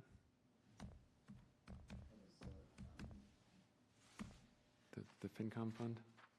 Oh, we're proposing, actually, that's on the next sheet, but the proposal for that, good question. The proposal for that on the next sheet was that we, and Paul, I'm going to need your help in terms of the logistics of the moving of the money on this. Are you listening? Okay, I'm just making sure. The proposal on that was that we would move 150 into the FinCom reserve fund from stabilization, and I believe it's only if needed. So, for instance, if we completely missed on this EMS receipts line, then that could be something that could be considered for our FinCom reserve fund, but we would only pull it from stabilization if that happened, if we needed it. I understand all that. Am I but understanding there's the been way like you're proposing $1 that, million Paul? worth of potential, take it from the reserve fund if we're wrong, if we take the risk, and it's covering an awful lot. It is covering a lot. Well, right now, it's got zero, right? Right now, the budget, the way you presented it so far, there's nothing in the FinCom reserve fund. I think what we're doing is we're proposing, because we're tightening things, that we can't take that out too, because we may need that. No, I get all that. Or My something. point is the $150,000 doesn't cover all the things that we. It doesn't, but we're also not expecting all of them to happen. The likelihood, the reason we're willing to take the risk is because we believe that none of them are likely to happen. It's also because you're not running the town, but okay. That's true. We're not in your that is totally true. I think the reserve fund discussion was more generic than that, though. And we typically have a reserve fund. We occasionally have to spend it for snow and ice or a smashed vehicle or a leaking roof or something like that. And if that happened during the next fiscal year and we don't have a reserve fund, then we have to call a town meeting. We call a town meeting and then we take it out of stabilization. Why not just take it out of stabilization now and save the cost of a town meeting? If we don't use it, we don't use it. If it doesn't happen, we don't have to use it for the typical purposes. But if it does happen, we can move more quickly. We don't need to move ahead with the town meeting and getting a vote and all that. So the thought was, pay me now, pay me later. Either way, it's going to come out of stabilization. Either way, it doesn't impact taxes or increases this year. So if we pre-move it, we can save ourselves the trouble of getting to a town meeting in an emergency situation. If we do have a reserve fund, then the reserve fund covers a variety of things, some of which we could perhaps define as a really surprising, overwhelming change in one of these line items that we decided to take a risk on. Court overtime, it turns out, after all, we do need $40,000 of court overtime, which nobody saw coming. We have no history of doing it, and we have to do it. Okay, well, we can use the reserve fund to fund that, or 6 other things, perhaps. Not going to have all 6 of those things happen, but if one of them happens, we have a way of covering it. So the reserve fund idea, I think, was more generic than to provide cover for some of these other things, but it does include them. I suggested that we do it stabilization. but It just didn't wind up in the latest budget overview. Yeah, no, it's fine. It's good. So we thought you were on board with it, but then it didn't appear in the overview, so we're talking about it again. Yep. Al? That brings up an interesting thought, and that is that perhaps we could consider taking whatever dollar value of cuts we make to departments and increasing our reserve fund by that amount, item by item, under the same logic that if the disasters don't happen, it's never coming out of the fund to begin with, and to the extent that if we can see those over expenditures actually being emergencies, which is a key, then we could take it out of the reserve fund. So instead of 150, maybe we could go 200, maybe we could go 250 or 300, while cutting budgets by similar amounts and yet having the funds there if all these disasters happen, which we all believe will not jointly happen, and possibly none will ever happen, and give us more budget room for restoring some of the proposed cuts that are in the budget as it exists right now. Does that give you more confidence if we did that? The other thing that we can always keep in mind, although it would be, not the most pleasant thing, is the board can always call a special town meeting, and town meeting may appropriate additional funds to budget lines from free cash. It is not going to be a disaster if we need to do that. That is something that can happen, no? It can, but that's kind of Rutlandish. Well, I mean, we're It's okay. we're in an override. We're No, we will never be Rutland. Well, I won't comment on that. I like our neighbors, so, but, we're, if the worst happens, there are ways to deal with this. And maybe we need to go through some of those type of experiences in town to get people to pay attention. It's a lot of work, though. Well, it's a lot of work, but that's, we're all doing a lot of work here. And it's time. When Paul said last night, reminding us that, if it's a boiler that needs to be replaced, you can't wait 45 days for a town meeting to get. Well, but that's why the reserve fund exists, for emergencies. But what I'm saying is, because Peter is saying, we are rationalizing all these budget cuts by saying, well, we'll just go to the reserve fund, we'll go to the reserve fund. So his point was, what happens if a lot of these things happen and the reserve fund is not available? Then we would have. Then we have a special town meeting. Okay. There are communities that at least there used to be, and I'm sure they still exist, to rush to get their free cash certified. And as soon as free cash is certified, they rush to town meeting and spend some of it at least. So to your point, it is completely feasible and frequently done that towns budget 90% of their budget in the spring, and then they budget the other 10% once they get their free cash certified. That's skating a little close to the edge for my comfort, but it can be done, to your point. It is a safety net. Okay, so are we leaving the current idea for the EMS receipts at 100,000? Is that the comfort level number for everybody? Yes. I'm looking to see if people are nodding. Okay. All right. I would look to Al, because he's done the most research on this, and he indicated that he was comfortable with that, so Yeah. I think that's a good number. The next one, I'm just going Donna? to, based on, sorry. No, we're good. Yeah, he already said Okay.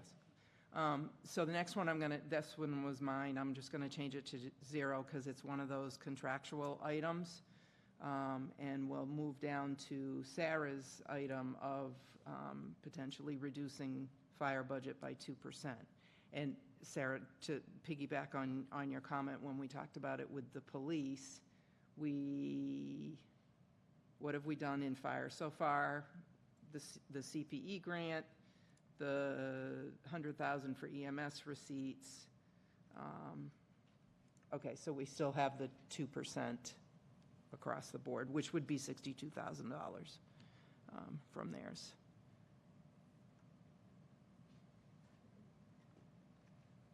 Okay, move.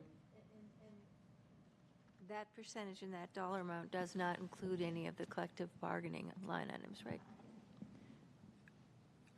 That is just the bottom line, so it would be to Peter and the chief to decide where those budget cuts would happen in the line items, and then, of course, if they need to do transfers from budget line to make it work, they would do that. But we wouldn't dictate which budget lines that those come out of. They would not choose the ones that they know are going to have to be spent, i.e. the labor and wage lines, I would assume. My question is, should the 2% apply to the entire budget or just to those that collect the total dollar I amount? see what you're saying. I applied it to the entire budget. So that 62,000 is for the 2% of the full budget, which does include the wage lines. Obviously, it'd be a lot less in terms of absolute value if it was just the expense lines and not the personnel. So what is your rationale? Since the personnel can't be cut, what is your rationale at arriving at 2%? So, as I said, it's the same rationale for the, when I spoke to it under the police section.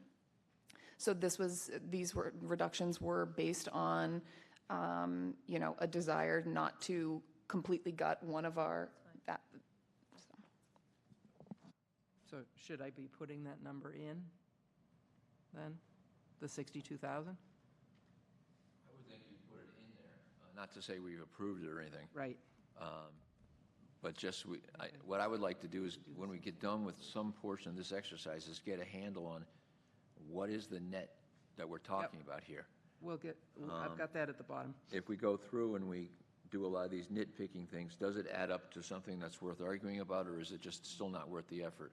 We haven't gone through them all, but we're at almost $1 million, I agree. 900,000. I agree. So that's what I want to see. Yep. And, Yep. Sarah's 2% proposal is, I have been in companies that just issued a fatwa, your budgets are lower now, deal with it. And we all had to deal with it. So it's not pleasant, but it's feasible. Community risk reduction and public safety, we didn't have anything on the building. We didn't have anything. Under DPW engineering, we had the association dues that was on Al's list. We have the 22,200 on the NPDES 3-year actuals over budgeted. That was also on Al's list. We had another suggestion on that one of reducing it by 10,000. And so Al had 22.2. We had another 10,000. I did not double count those, though I put the higher number in there. We asked Nick about that, and what did he say? I'm not recalling. Do you have anyone? He sounded like he wasn't sure what the answer was at the time. Was it? Oh. Is this, I'm trying to remember, is this the one where he said he now has someone on his staff? Is this the permit thing? yes. Okay, so this is the one that he said he has someone on his staff now who knows how to do this work, and that they planned to start it. So that may be the reason why it was underspent in the past. Maybe they didn't have anybody that could do this work.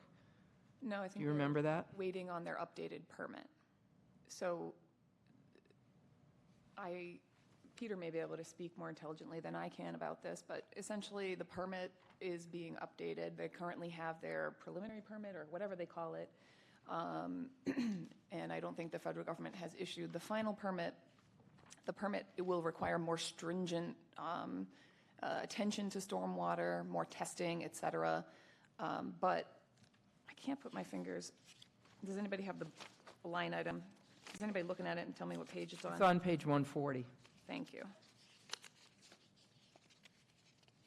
Yeah, new permit expected this year, requires some updates to catch basins, need more clarity. Could be 1 to 3 million over 5 years to do the work. He has a new civil engineer that has stormwater background. Permit is expected this year. They have the draft permit. Those were my notes. Been expected for the last 4 or 5 years, and we've been kind of in a holding pattern while Washington kind of figures out what they want to require. We didn't ask him about that, though. Yeah, he did talk about that, because he also said 20,000 for sampling for the new permit now. If that is the case, then I would have no problem with cutting this budget. And if the feds do actually get their act together and issue a new permit, well, that was unexpected. It's been half a decade we've been expecting this thing, and use the reserve fund to cover it.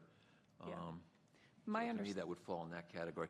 I think quite a while ago, Robert was trying to get in, and I Oh, sorry. deferred to Al, and we wandered away. Sorry, Robert. So just a real quick question, going back to the 2% cuts. Just pick on the police for a second. So, excuse me, their whole budget's $3.2 million. So if we're talking about a 2% cut, that's $65,000. But for items that are not mandatory, we're only talking about $300,000 worth of non-mandatory line items.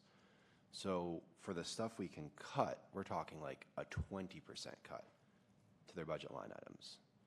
because we can't go back and negotiate salaries. No, Yeah. they can hold off a month to hire someone. They can, as people turn over, instead of hiring them immediately, they can wait a couple of months. Okay. There's things like that even though it's contractual, they still have some control over when people are hired. You're going to have, you can't, if you're short one guy and you can't use overtime as well, then that means you have one fewer ambulance. You can't put as many people on a truck. You have minimum staffing.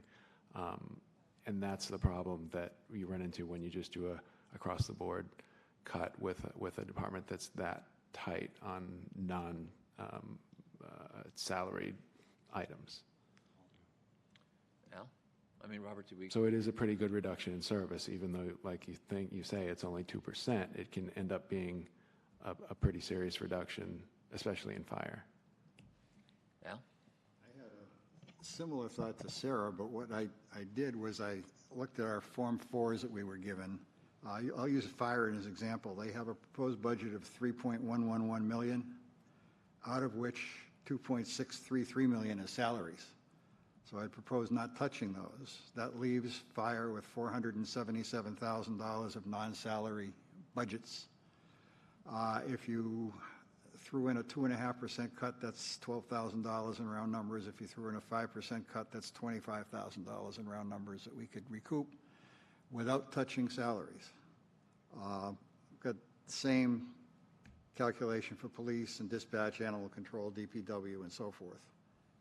We could even go on to general fund departments, but there, once you take out the salaries, you're not gaining much.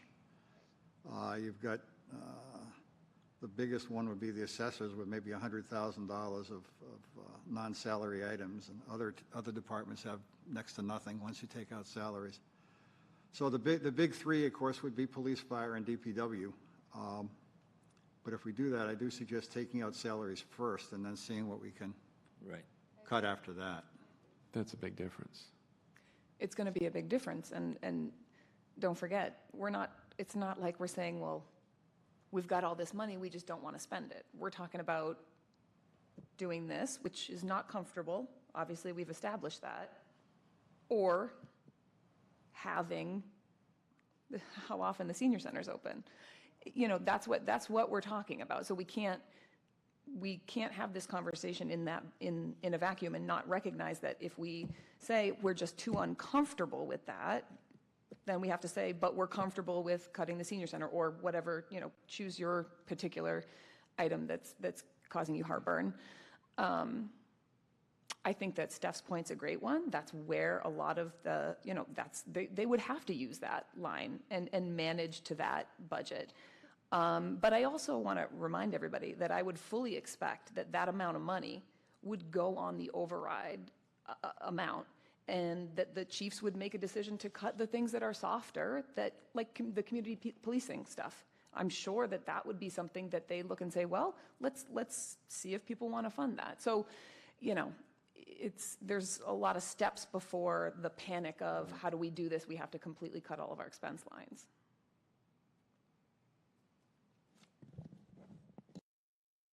Back to the permit, under DPW engineering, did we finish that conversation? We're okay? Moving on? Okay, down to buildings and grounds, move the $15,750 turf maintenance contract to the rec revolving account, our fun topic of rec revolving account. And related to that, I also put is the rec, and Al, I don't know if I captured this one correctly. I put, because you said water and sewer and rec in your email to me, so I wrote it the same way, but I don't know if I captured it correctly. Is the rec department contributing to, you said 18 industrial, and I didn't know if you meant debt or they're not renting there, they don't have, Well, both actually, but debt doesn't make any, doesn't give us any assistance on the bottom line of the budget, because we'd be trading debt excluded revenue for debt excluded expense. It does help the taxpayer, however, but having rec pay for all maintenance on the Novak fields, to me, seems a no-brainer. I mean, they were set up as a separate fund to be operated as a business, and I don't know too many businesses that get to have their maintenance performed for free.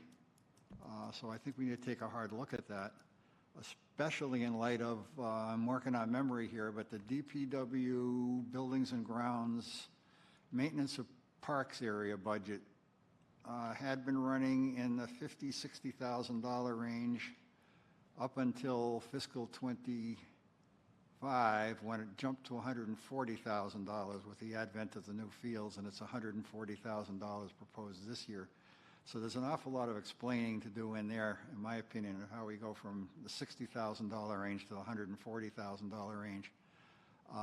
Coincidentally, as Novak gets added to the list of responsibilities, I think we can really do some exploration there and maybe find some money, and maybe see if rec really needs to contribute more than what they're contributing. So we got the email that Peter sent to us from Ally explaining the rec revolving account and why that needs to maintain a balance, because a lot of it is pre-funding for the payroll for the summer camps and the pool, where they haven't collected the fees yet, but they have to pay the staff, or they have to buy the supplies before the camp starts, that kind of thing. Yeah, but we got no numbers with that memo, and I would find it hard to believe that $400,000 has got to be pre-funded, which is about what their balance is going to be at the end of fiscal '27, and in fact, I think it's $700,000 at the end of fiscal '26. So there's room there. I mean, we're talking $25,000, $50,000, $75,000 coming from rec into general fund revenues. We're not talking about wiping out $400,000 of reserve. I mean, if you really want an out-of-the-box solution, town meeting could very easily vote to fund the rec revolving fund at its proposed fiscal '27 budget, and at the same time dissolve the fund, in which case that entire amount goes back to the general fund.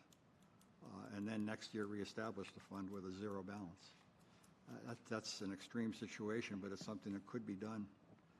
So I think rec needs to step up and pay their obligations. It's as simple as that. And I, for one, am not going to accept an excuse that we don't know what we're really going to get from Novak yet, because we really don't know what's going to happen about anything in fiscal '27. That's why we're here guessing at the budget. If it's a rec expense, it should be paid by rec.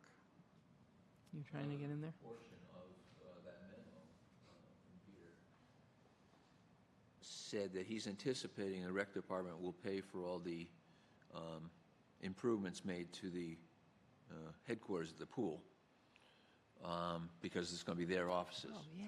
And I don't know how much that's going to cost, but I think that's a partial rationale for holding on to some of the balance, not necessarily the full $700,000 they have there now, or the $400,000 they're anticipating closing the year with. But it's $580,000 or thereabouts, and it's proposed as a borrowing. So as long as they borrow it after January of next year, there'll be no fiscal '27 costs, and beyond that, there'll be whatever the debt service is on $570,000. So we're not talking a big hit to their budget at any time. Peter, do you know what the timing on that would be? I was surprised when I saw that in your memo. So can we just clarify?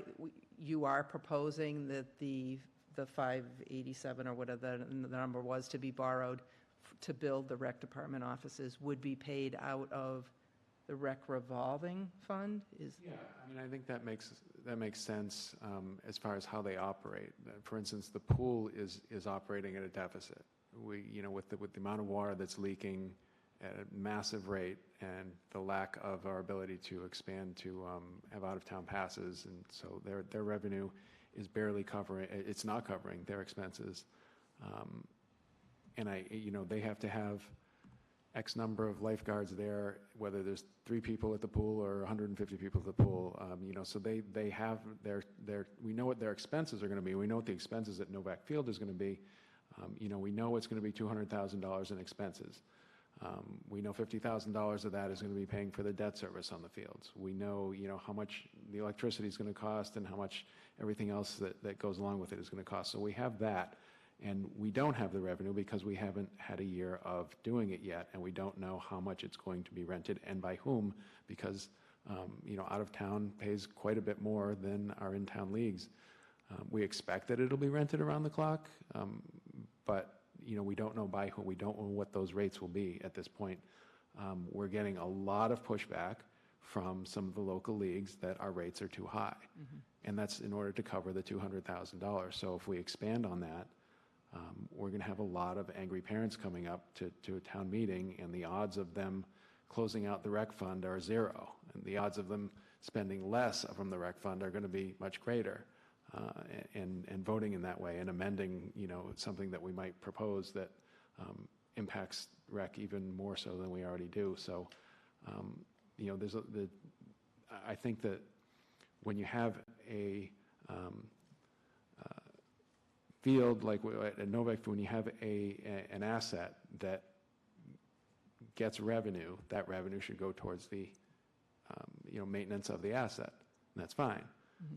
But there's only so much revenue we're getting out of it, and it is a town asset, and the town uses it, whether people are just walking around the track that we installed there specifically so they don't have to go to the high school and get kicked off, like has been happening for the last 20 years, then we did that, along with other amenities, whether it's the workout areas or the pavilions or a father and daughter kicking a soccer ball to each other in the middle of the afternoon. So it's a town asset that improves everyone's value of their property as well, and so that's why the town has some responsibility on it. And when we were not able to fund it through our revenue, then we should either close it or the town has to make up the difference. So can we take this in pieces? So the amount that we would be saving, because let me ask the question differently. Have we already changed the budget in the budget overview that the borrowing for that would be paid for by the rec revolving fund, or I think it's still possibly in the capital line? Probably it's in the capital line, yeah. Sean, because, again, unless the borrowing occurs between June and December of this year, there's be no fiscal 27 expense for the borrowing. So would that be the timing? When would you expect to do the borrowing for that? It depends on when we get the best interest rates and what our bond council recommends, but we only like to do them once a year. So this is the typical January date, more than likely? Often.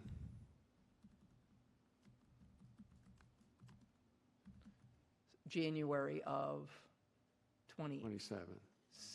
7, which is in the FY27 budget year. 6 months after the borrowing, and that'll be in July of 27, which is fiscal 28. Why is there a delay? If they borrow in the first half, they have to pay a half a year's interest. If they borrow in the second half, they pay nothing on that bond issue for that fiscal year. Second half of the fiscal year, you mean? Second half of the fiscal year, yeah. First payment is 6 months after the borrowing. Oh, So, that's cool. and they accrue interest on it, but they don't pay. They don't accrue that on the books. They just accrue interest on the payment. And then, we haven't looked at the rec fund yet, and I don't intend to litigate the rec fund tonight, but what worried me about reading through her comments was the pool needs to be repaired, and while it's being repaired, it's not going to be open. And while it's not going to be open, people aren't going to be going there and paying to go there. So this year in particular, I have some fears about whether they can maintain their level of revenue, because we don't know if the pool is going to be available for them, which we can get into more deeply, I guess, when we talk rec in a couple of weeks. But I finally looked at the rec department, but I haven't got ahead this year. But I've been looking at the rec department budget, and it is forecast to lose like $300,000 this year.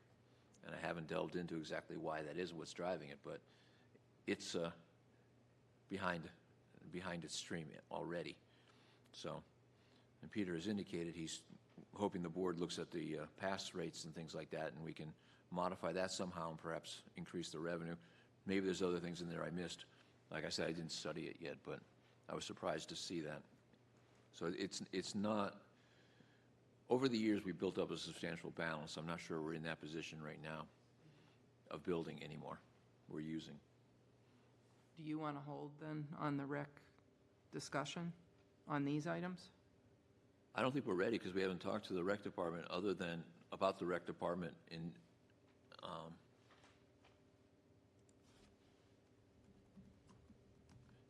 Al has put a concept out there that they should be paying for the maintenance. And to me, that's different than paying for the debt. But we're going to have to make a decision before we talk to the rec department because we don't talk to them until after, into April. So, all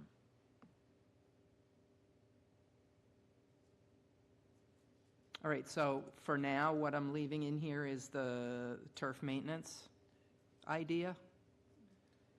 Nothing on the borrowing for the build out of the offices because that wouldn't even hit until FY28 anyway, is but what to I'm me, the understanding. turf maintenance comes down to whether you believe the fields were built in order to rent them or they were built as a town asset that we are going to rent sometimes, Or both, yeah, yeah. right? Because if it's just a town asset that we're going to get some revenue from, then it's a town expense to maintain them.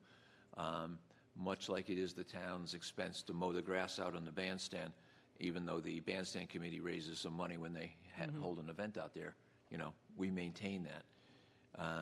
Yep. If you think we built them in order to make money, then you ought to put that charge against the revenue that's coming in.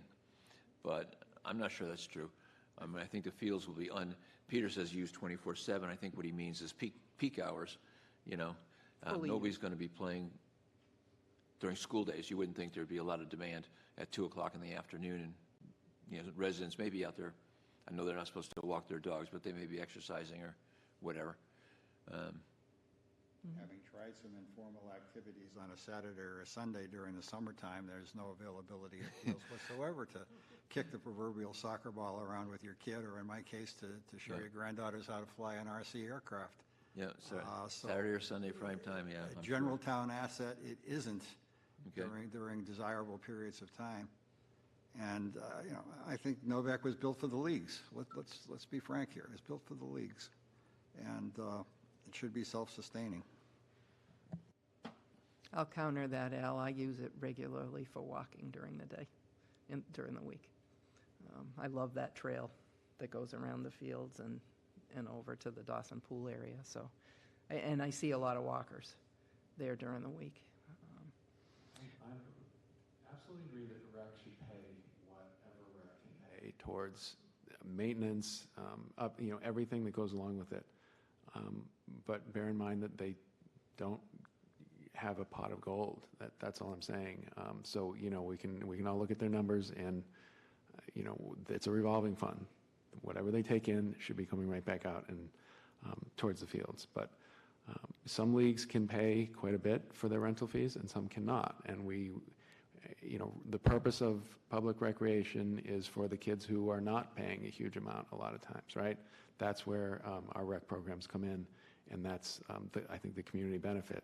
So we got to make it affordable for everybody as best we can. It's I guess all I'm saying.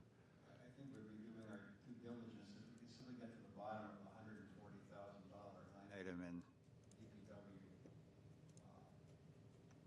buildings and grounds budget. Why that went more than doubled over the last fiscal years.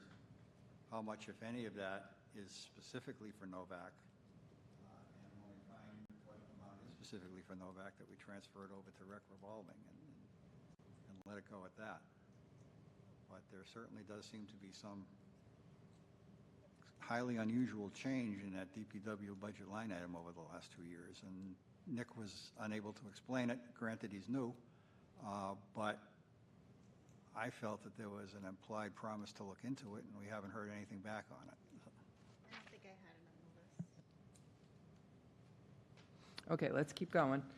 So the next one is similar topic, but I believe it's debt related, and that is the water sewer department. Is the water sewer department contributing to the DPW including the industrial drive debt?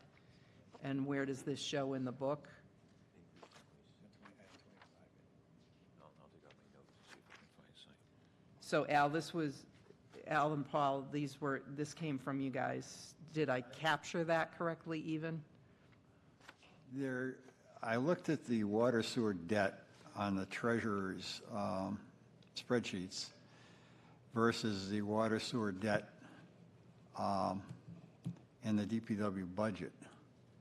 And there's In the water sewer budget. in a water sewer budget.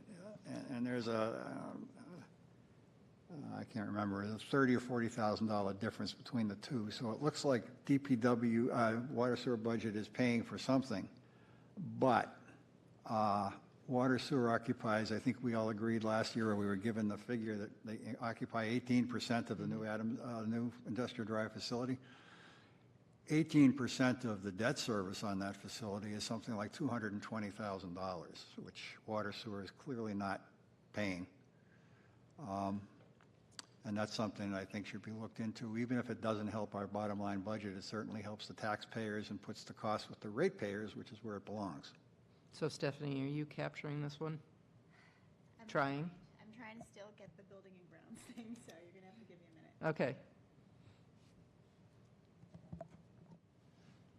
Al, what was the number? You said 18% of, Well, I'm kind of winging it. I know that the water sewer enterprise pays about 18% of things like fuel and electricity and all that stuff at Right. 18 Industrial.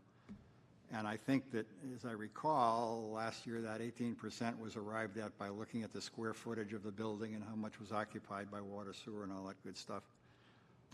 So if in fact they occupy 18% of the building, logic tells me they should be paying 18% of the cost of having built the building, which they're not. Do we want that to continue or not? I think that's the decision point that we have to have discussion on. okay. And that's an unknown number at this point. So the ask is, if water sewer occupies 18% of Industrial Drive, are they going to pay 18% of Industrial Drive? Debt. I think Peter's been very clear that the answer to that is no, unless something changes. Well, I mean, I think they're paying $75,000 a year, which is what we agreed to last year. When the DPW facility was built, there was no, Sorry, they're paying $75,000 toward debt. toward like a lease, toward fair market value, I think is what we kind of determined for what they would be paying. Expenses of their share. Yeah, something along those lines, which they hadn't been doing previously. So, when it was built, I think one of the goals was to get everything under one roof because water sewer had been separated physically separated in the past. So it was a debt exclusion that voters voted for, and there was no caveat that water sewer would be paying anything at the time. And it was a benefit to all of us to have them under the on the same campus as all of Public Works. So I think it's a little bit extortionary to make them pay that much, especially when they hadn't been paying anything previously. I'm quite sure the water sewer commissioners aren't going to be thrilled about the idea, and I think it's unfair to the ratepayers to have them suddenly get squeezed for something that they were never on the hook for before.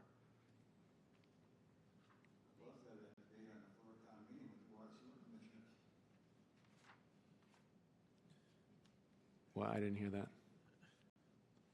Well, I mean, we can't go back and say that this wasn't discussed, that wasn't discussed when town meeting voted for it. I mean, we've been doing this a long time, some of us here, and we years ago decided as a finance committee that rec should be paying toward the debt for the pool, and that was never mentioned when the pool was originally built. But it's a solid financial decision, and I think it's a solid financial decision again for water sewer to pay the fair market value of what they're using of town facilities. Others may disagree. Everybody may disagree. I might be a majority of one, but I think it should be explored. I don't think it's extortionate. That's ridiculous, Peter. It's paying their fair share of what it costs to put that building up, and that building was sized for water and sewer. The costs were because of water and sewer. Okay? it may be nice and convenient to say that they're all under one roof, but you know what? I lived 25 years with them not being under one roof, and it's just as easily manageable, so. Well, it's also probably more cost efficient to move them out of there than pay $212,000 a year. Move them maybe. somewhere else, and then you get nothing. Yeah. And then they're not under one roof, and Cost it out and let us know. it's foolish. Well, maybe there's a compromise in there, right? So maybe we agreed on 75,000 last year, maybe there's a compromise and the rent goes up or something. And it, not all the way to the full debt amount. So let's check on the question, and then circle back on that. Is that okay? Okay, next item we had was on Al's list, senior center, although I have to add my editorial comment, the idea of even cutting a penny more out of the senior center budget really kind of makes me wiggle. But this was one of their outreach mileage line for their 3-year actuals has consistently been way over budgeted, meaning $700 kind of, that's not a lot of money. Maybe that's a cleanup item and she moves the $700 to another line. I can't, Al, I got to be honest, I can't take even $700 out of the senior center budget at this point. You were consistent. I went through every single line item in every single budget to see the ones that were notoriously underexpended, and I wasn't going to penalize any department, and I didn't intend to let any other department off the hook, so this is what we got. So could you live with just moving the $700 to a different line? Because it's the senior center that's already, I know it's work, but. I would point out that we added an outreach worker in last year's budget. So now there's 3 half-time outreach workers. In the 2 years in which you're seeing actual numbers, we had 2 outreach workers. So I don't know where the budget number came from, how they got it, but there are more of them, and I don't know if they're doing more driving because there's more of them capable of doing driving or not. But it is true that we added a position there. 1.5 times their typical expenses wouldn't even come up to their proposed budget either, so. Okay. Again, I know we're talking peanuts, but there were even more items than I put on here, but if it was less than $500, I threw that right out. No point in talking about it, but this hit the $500 mark, so there it is. Well, does anybody else have thoughts on this? I'm going to propose we take it out, but yes? Third? Okay. And I'm not losing any sleep over it. Thank you. I'm sorry I didn't speak up while we were talking DPW, but in the DPW capital budget is $779,000 for vehicle and equipment replacement program, which is the mathematical computation of what they need to maintain their fleet, adjusted for the circumstances. On the budget overview, that is being shown in the capital budget this year, where it has not been shown in the capital budget for the last 3 years, or the last year. And I would like to have Peter just change the presentation on the overview to move that $800,000, call it in round numbers, down to the DPW depreciation fund line. I think that would fairly show that capital is going from 1.1 million to 400,000. That's a significant cut that we can explain to people on town meeting. Right now, it looks like capital is going up. Okay, and then we're being pretty consistent with the DPW fund, and that's easy to explain. Trucks keep failing.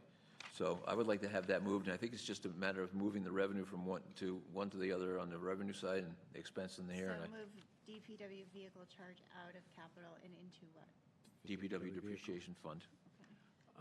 The other issue with that was the actual DPW depreciation fund is actually like half of what it was based on the formula that we all had originally. Right, so this $800,000 is not adequate. Right. Right. According to what we had wanted to do. It's been cut dramatically from what Al and John computed a couple of years ago. So it's already a sacrifice, even though it's flat with last year. But I don't think showing it as zero gets us anywhere.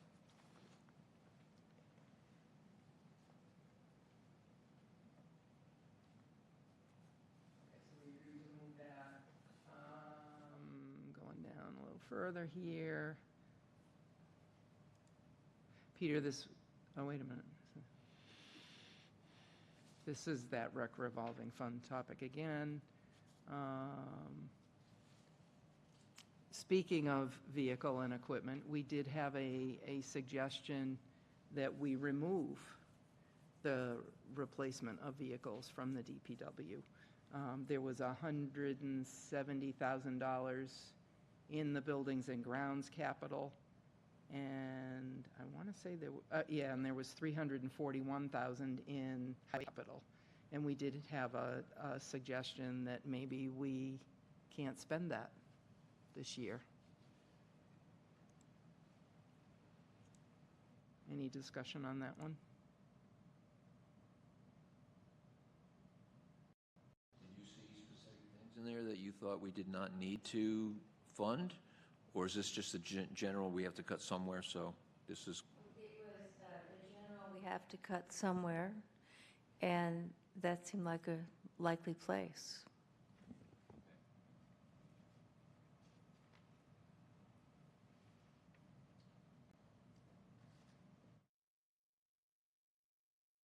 If there are, I mean, we may Want to have Nick weigh in or have his staff weigh in if there are particularly, shall we say, compelling pieces of equipment that may be good for the override list. You know, that could be part of the story of why we need the funds.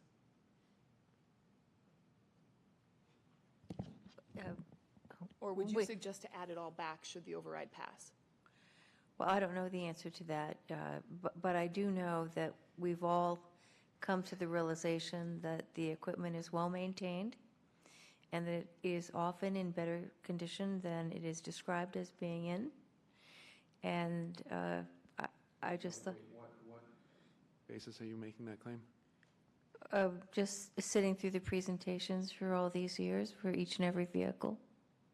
All right, you have some expertise in vehicles? No, I don't have expertise. Any expertise whatsoever in vehicles? No, I just listened to the presentations. Okay. And when they said they need to be replaced, they were lying? There's been quite a lot of discussion about whether or not some of these vehicle repairs could be postponed. And oftentimes there was agreement that they could be. I must have missed that. I guess you must have. Okay.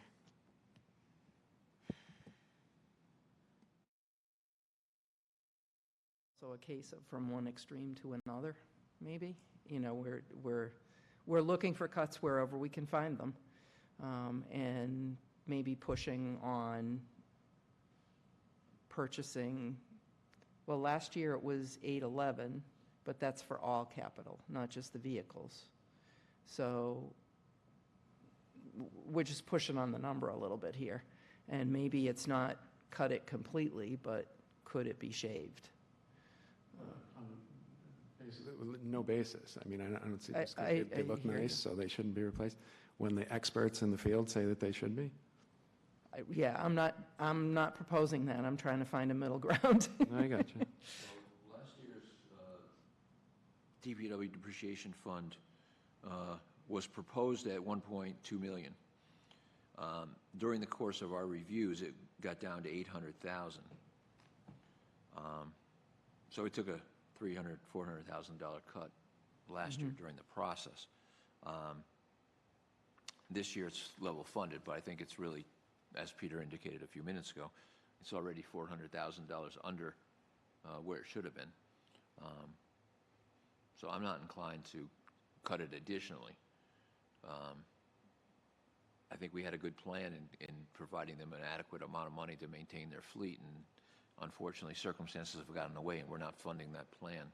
I'd hate to slow that down even more. Yeah, I tend to agree. I'm also concerned from the perspective of the maintenance of the vehicles across the whole town and putting more and more into that maintenance, because we know we're not replacing 2 police cruisers, and they're probably going to need some additional maintenance because of that. And if we just keep adding to that, then we're going to have to hire more people to maintain the vehicles. So are you taking it out?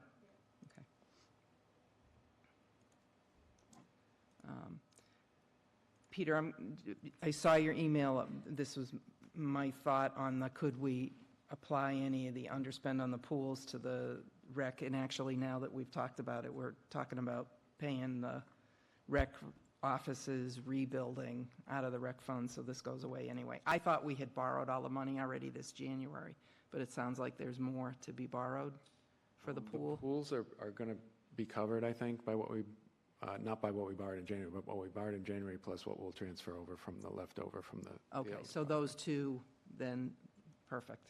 That's Well, great. Ryan tells me we're cutting it close, but I think Yep, you know, okay. he's got to fit it somehow. And it's a moot point anyway at this point, because we're going to pay for the rebuild out of the rec revolving fund. I think that might be, OPEB. Last topic is the budget currently has a $50,000 contribution to OPEB. We did have a conversation, if I remember, quite a few people on the committee were in favor of making that a zero contribution this year. I think I might have been the lone person who was saying, I think we still should put that in there and match the contribution. Rob? Robert? So I had a question when this came up. So the OPEB is a guaranteed future liability, correct? That's currently over $10 million not funded. Probably. So my concern with this, because I think I might have been joining you on this comment, Holden has a AA+ credit rating. If we start to let long-term liabilities get higher, we could lose AA credit. And then all of a sudden our cost of borrowing becomes 20, 30, 40, 50 basis points higher, which could be a not insignificant amount of money. So I look at this and I'm like, this is a definite future liability that we are going to have to pay, and cutting funding to that, especially when we're already, the policy was 10% of certified free cash, or $250,000, whichever number is greater. We're not even coming close to hitting that for at least a couple years. And I would be concerned that if this becomes kind of the thing that we beat up on, do we just let that liability start to run further and further away and make it less attainable to reach down the road? This is a vital point, and that's why we keep it almost at a nominal amount with $50,000 towards OPEB. The employee contributions are about $50,000 also now annually, so it ends up being $100,000. We were probably, if not the first, then one of the first towns that got and negotiated the employee contribution a few years ago, probably about 5-6 years ago. And we do have to answer that question every time we go out to borrow. When we do our credit rating with the ratings agencies, and they ask us, are you funding OPEB? Are you continuing to fund OPEB? And we can answer yes, without getting into the details of the fact that it's gone down significantly over the years. Now we're at like 10% of what we used to contribute. So keeping it at a nominal amount of $50,000 and at least matching what the employees do is kind of vitally important. I know this isn't a sexy topic, and I don't love it any more than anybody else does, but having that minimum is really, really important, because if we, when we do that borrowing and they ask us that question and we say, no, we're not funding OPEB anymore, it's a flag. Among other things, like that we're not contributing to the stabilization account anymore, and we're deducting from the stabilization account every year. So it really is kind of crucial that we do this, and if we don't do it, then I'm going to have to do a side letter with the unions and everyone in town, so that the employees who have been hired that are paying the 1% into OPEB, at least have this year off, because it would be unfair of us to not at least be able to basically match them, and that, so it's a much more of a negative than you would think for $50,000 and for an expenditure that's not particularly exciting, and that no one gets no one really feels, certainly in the community, and even our employees don't really feel it other than paying the 1%. So yeah, it's not a big winner, but it's pretty important.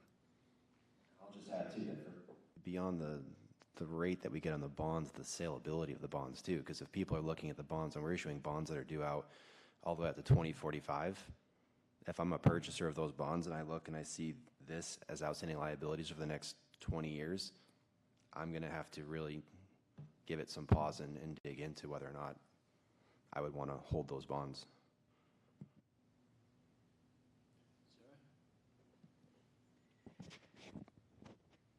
Do we know, or can you obtain for us, Peter, the data on municipal bond ratings, OPEB liabilities, OPEB trust fund, funding levels? I don't disagree, and I think that this is, in a perfect world, we would fund this. But there is a lot that goes into bond ratings, as I'm sure Robert could explain. This is one piece of it. As Peter mentioned, we've been draining our savings to subsidize our operating budget for many years, which is a huge red flag, a way bigger red flag than in this particular moment, reducing our OPEB contribution. And I just worry that we are overselling it here a little bit tonight.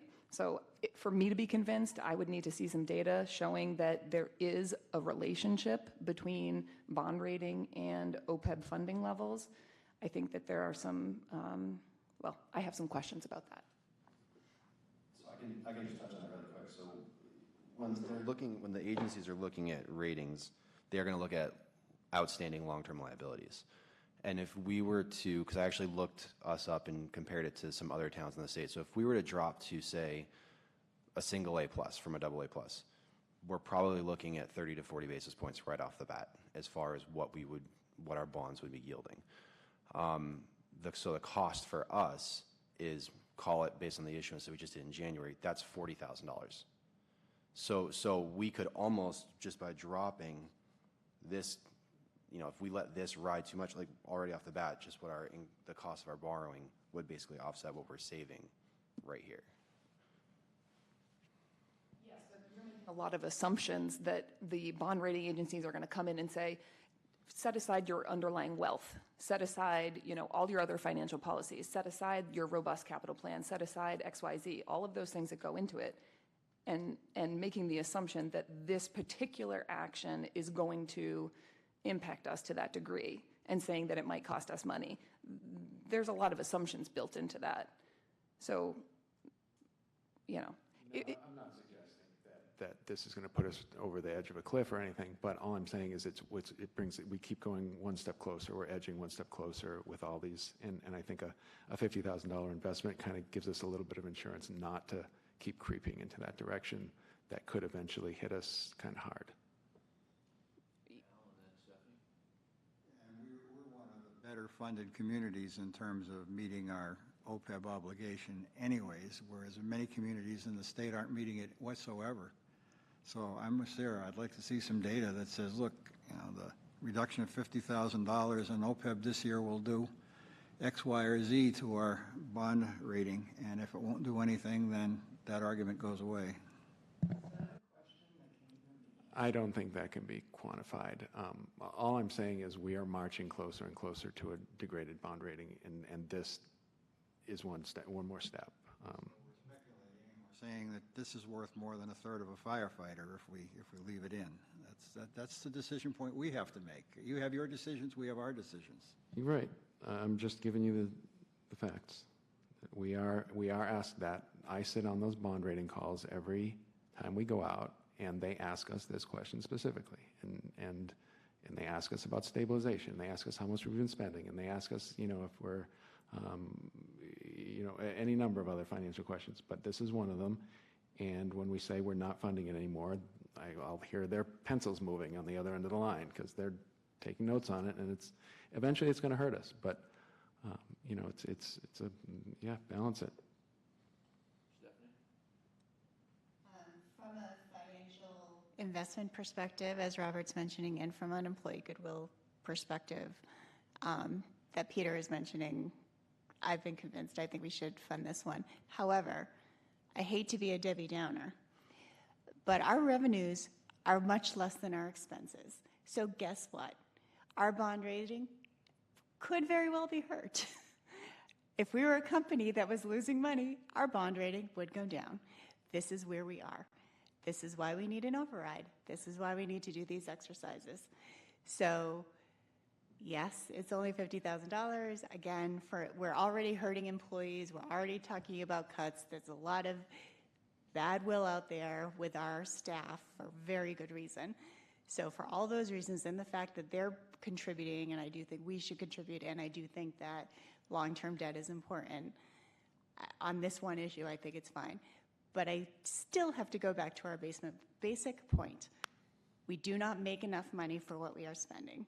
That is our primary problem, and that is the primary thing we are trying to address with this exercise, just to put it in perspective. That was a good way to wrap this sheet up. So. Unwrap it. And again, I'm not proposing to do this year, but the reason we're paying into this is to pay retirees' medical costs. At what point do we start taking money out of this to pay retiree medical costs? And can we do that at some point in the foreseeable future to lessen our medical costs as a town? It is strongly recommended that we do not withdraw from the account until it's fully funded. I'm sure that's... So water sewer is fully funded, HMLD is fully funded, and they're actually over the top. So they can do that. We cannot for the general fund. For the same reasons you were just talking about, why it's valuable to keep funding it. I had asked that last year and the year before if we could start drawing out of it. But you're saying that it's legal but stupid. It's to take money out. They strongly advise against it Right. for a number of reasons. I paraphrased. Okay. Now you can move on, Don. Okay, so wrapping up the reductions, and it's getting late. We have numbers in here that total $393,000. We have not made a definitive decision on any of the numbers that add up to the $393,000. Some of the, and actually now that I think about it, some of them, there's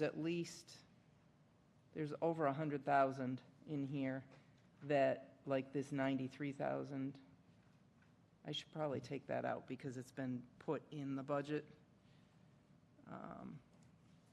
And You can look at that in your leisure time. yeah, I'm just, You have well, plenty that of makes time, a I'm big sure. difference in the number as we Right. walk away.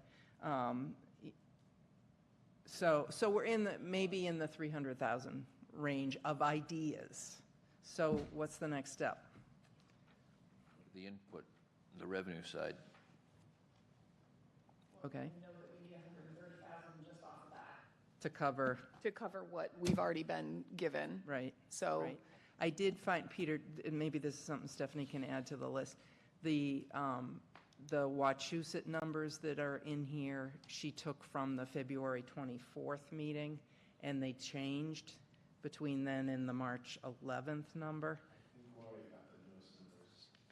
I double-checked. She's got the February 24th numbers, not the March 11th numbers. Okay. And they came down by $30,000. So that 130 that we still have to make up is probably closer to 100. Well, then there's 50 more for legal fees. Plus, oh, good point. And other things, yeah. Yeah, you're right. It's So really we're- discouraging how that happens. Yeah. It happens a lot to me. And Yeah, that's why budgeting is a cyclical process.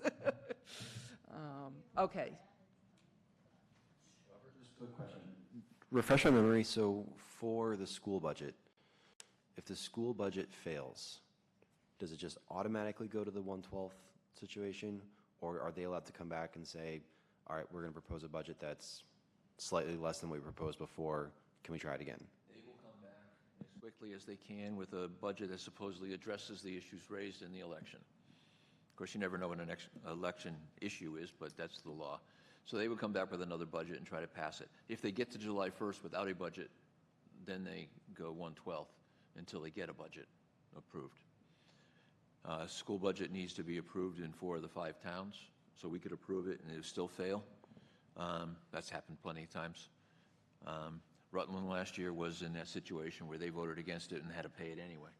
So we could vote against it, and the other four towns could approve it, and we'd have to pay it one way or the other. So there's different scenarios there. Can the town FinComs approach the school in advance and say, look, you've proposed X, we don't think that's going to pass? Can you give us something that's slightly less? Effectively, no. Legally, yes, and we have. You know, they know where we stand, and they've had meetings. We've talked to them individually and collectively. You know, there's politics at the school committee as well. There's a lot of people up there who want that budget to be a lot larger. They think it's completely inadequate. You know, so they sincerely believe that this is the budget they need, so that they're fighting for it. In fact, they think it's inadequate, but it's, you know, something they can live with.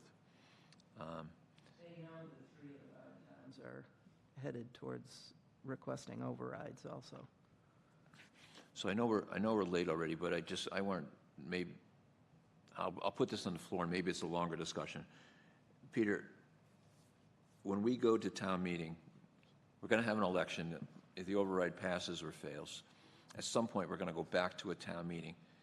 When we go back to that town meeting, do we put the austerity budget on the warrant and then have a separate article for the items to be added back with the override? Or the school budget, I think, any way around it, has to go on contingent upon the passage of an override, because we cannot risk passing the school budget without passing an override, because that would just drain the town completely, right? So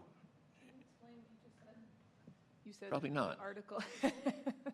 I thought I heard you say that the school budget article can only be passed contingent on an override. for our strategy as a town, I think we would have to put it out there. If we haven't got an override approved yet, Yep. we would have to put the school budget contingent on an override, because we couldn't afford the possibility that it might pass without an override.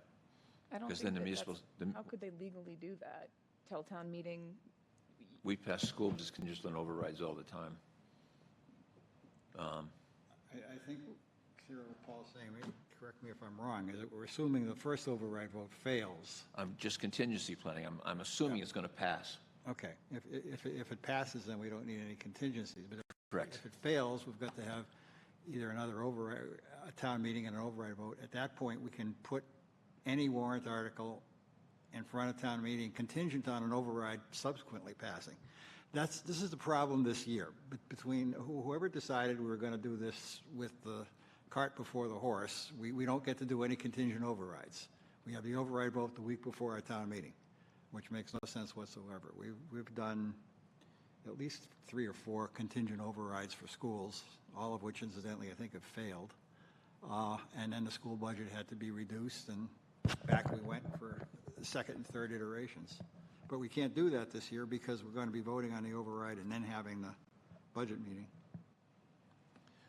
So we wind up with a warrant that either has the school budget contingent or all the budgets contingent on passage of an override, which is another option. We put together the budget that Peter would like to have presented to us tonight, including the $5.5 million, and make it all contingent on an override passing.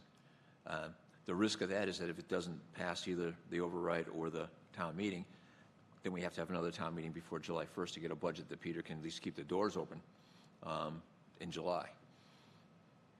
So this may be a longer discussion, and maybe it was a bad time to bring it up, but I wanted to find out what scenarios. I'm sure you're thinking about this 20 hours a day, trying to figure out how we get through this period. You know, what are our options? Well, like I said, Will, I think you'll have your decisions made as to what we would have if we did pass an override, right? So our warrant won't really need to, our warrant would just plug in those numbers. So if we pass it, then we'll already know, you know, public safety will be X amount of dollars, and that's all that appears in the warrant, right? Your austerity budget is $100 for public safety, and we go to town meeting, and the override has passed. We're going to present a budget for $130 because now we have the override. We're going to change that budget that we present. Right. If the override fails, we will go to town meeting with the $100 austerity budget, but would we also offer the town the opportunity to vote for $30 for the override police budget? So that when we do have another election, we can not, do it all at once? Yeah, I'll have to look into how logistically we would go about passing the austerity budget and offering a secondary. Right. I've been trying to work through the permutations in my mind as to what the best order of these things are and how we get it without multiple meetings and, Yeah. if we can get town meeting to pass 20 articles passing the austerity budget and one article passing, adding these 12 things with a $5.5 million override, then we're done if we can eventually get an override passed at the ballot box. Now, hopefully we get that early in May. We go to town meeting, we know what we have, we can fund it all. If we can't, then, can we pass the full budget, the full desired budget in components with only one of them contingent on an override, which funds everything else? It gets complicated by the school budget, because the school budget we have to put on at the school budget amount. We cannot cut the school budget and say, oh, the other half of it's down here. We have to present their budget as it is, I think. Last year, we split their budget into 3 pieces anyway, so I don't know. That was evidently legal, although, because ultimately we did put it all before the voters. We also need to have a pretty understanding of what the board's strategy is if the override vote fails. Are they going to want to go back and say, let's try again with the same number? Or are they going to say, okay, let's make a compromise and reduce that number, in which case we either need to know that, or we would have to come back and vote again, we, the Finance Committee, on those budgets. So I still don't understand the flow of this. It's new to all of us, which is why I want to keep talking about it, because every time we talk about it, a different wrinkle pops up. Al? And we'll have to have at least a meeting between the override vote and town meeting, because some of our own votes might change on budget recommendations. By we, you mean the Finance Committee? We, the finance, yeah. Yes, I mean, absolutely. for example, I may think that the school budget is over budgeted, but I would vote for it. But if the override fails and go to town meeting, I might suggest the Finance Committee oppose the school budget and provide the reasons why in terms of all the things that are going to be lost on the town side. So there's going to be some big decisions there with a failed override vote. Yes, we absolutely are going to need to meet after the override, one way or the other, to figure out what the next step is. Marilyn? Why are we doing the override first? Why are we doing the override first? Oh. Why? That was the schedule of the election versus the town meeting. Remember we were talking about the override back in November, and we didn't feel that we had enough information, so there was not going to be any override vote prior to town meeting that way. Doesn't make sense to me. Holding the elections a week before town meeting doesn't make sense to me either in any of these issues. So electing a moderator who then has to run a meeting with no experience whatsoever, or perhaps electing 2 new members of the Board of Selectmen who want to change the policies. That happened in 2003, I think it was. 2 new members came on the Board of Selectmen and overrode most of the decisions made by the guys who'd been in the seats for 51 weeks. But that's the way the bylaws are written at this moment, and we can't seem to get them changed. So I'm going to be pushing that again to try and see why that was, because it doesn't make any sense to me, Marilyn. I agree with you. All right. Having opened 7 cans of worms,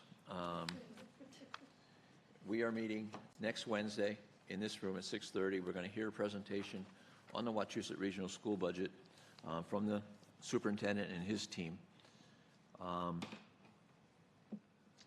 That typically lasts the full meeting, a full 2 hours by the time we ask questions and everything. So I don't believe there'll be time for anything there other than perhaps approving minutes or something. Then on the 25th, I believe it is, which is the week after that, we're going to have another session like this, only we're going to settle things. We're going to have to take votes. We're going to have to make decisions. And then we could possibly have another meeting. We could have another meeting that Thursday or whatever. The following week is April 1st. That's the meeting where we're going to talk about all the other funds. We could push that off another week if we had to have a separate meeting, if we didn't reach a budget conclusion on the 25th of March. because right in that time frame, we need to make a recommendation to the Board of Selectmen as to what we recommend for an override. I know they are looking for that recommendation. They are looking for some guidance from us. At least individuals have expressed that to me. So we do need to finish our deliberations and come to a conclusion. I think, I don't know what the drop dead date is. They're meeting on the 7th or something like that, that first Monday. But we should obviously be done before that so that we can go to them and present our findings and have a discussion with them and have a back and forth if necessary. So hopefully. Can we add a meeting on the 19th? I feel like one night is not enough for us to get through. I mean, look how long it took us just to get through this. I am not available on the 19th, but that's a personal thing. Other people could. Because we can't do it the 26th because it's the Good Neighbor Award. So I think that's, yes, Paul, congratulations. So I think the 19th, well, unless we do it, we usually do it Wednesdays, Thursdays, unless we pick another day of the week, but Could be I feel like we need whatever that another next meeting. Tuesday the 24th. 24th. Or you mean yeah.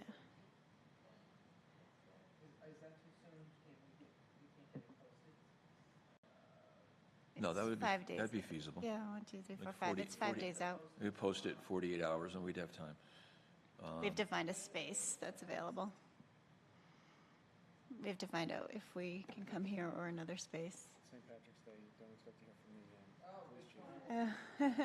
Corned beef and cabbage. I have plans. St. Patrick's Day is on a Tuesday? Yeah. All right, so go for Thursday the 20th. The 19th. Is that the day you said? Correct. Yeah. You're welcome to come over and try and talk my wife out of going to see my granddaughter. Yes, that's why I'm not willing to do it. How about Monday night, the 16th is the BOS meeting, but And I have a client meeting. I can't do it.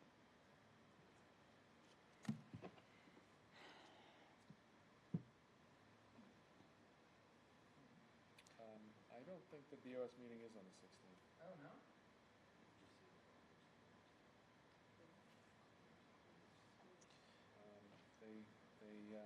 I'm sorry, well, they'll be meeting, but it'll be virtual, and it'll be for like 5 minutes. So their actual meeting is the 24th. I have a meeting at 8:30 that night. I guess I could come till, if we could do it a little earlier, I could come till 8:15. Monday the 16th. Yeah. Tuesday the 17th is bad because it's St. Patrick's Day? I just mentioned, I was just I'm getting. fine with it. I'm fine with the 17th. Is anybody else? Marilyn's partying. She's you know.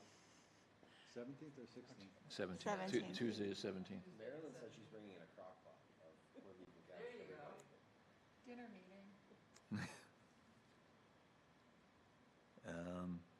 Yeah, Monday the 16th might be too close to schedule anyway because it's, Oh, yeah, it's only 2 days. right, so 16th is out. Yeah. 17th is feasible for me. Yeah, me too. Peter? I think so.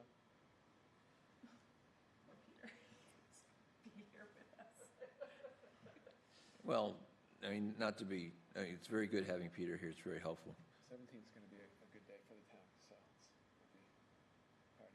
It's a good day for the town? Yes. We're getting money? We're going to have a good announcement on the 17th. Okay. Good. Anyway, if Peter can't make it for whatever reason, we can still meet and do our deliberations. So, that's next Tuesday? Yes.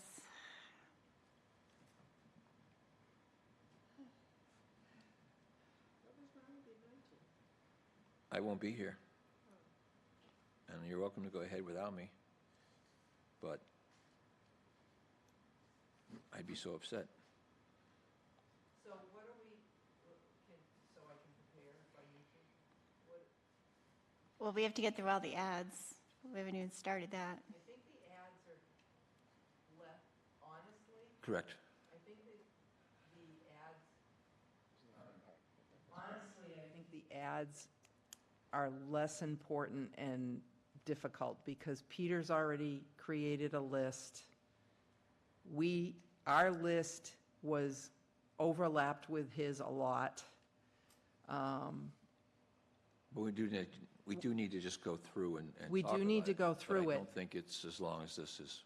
But I honestly feel like voting on this 300,000 is more important because we know we've got to come up with 150,000 anyway. And if we can come up with a little bit more than that, all the better. So I guess maybe that just raises a question. Peter, you gave us a budget that is $130,000 out of balance because of the school district's changes and so forth. Are you going to make a recommendation on how you would like to see that corrected? Which you typically do, but you've already stretched everything here. Yeah, I don't know that I've had anything more or less than what you guys have. Microphone.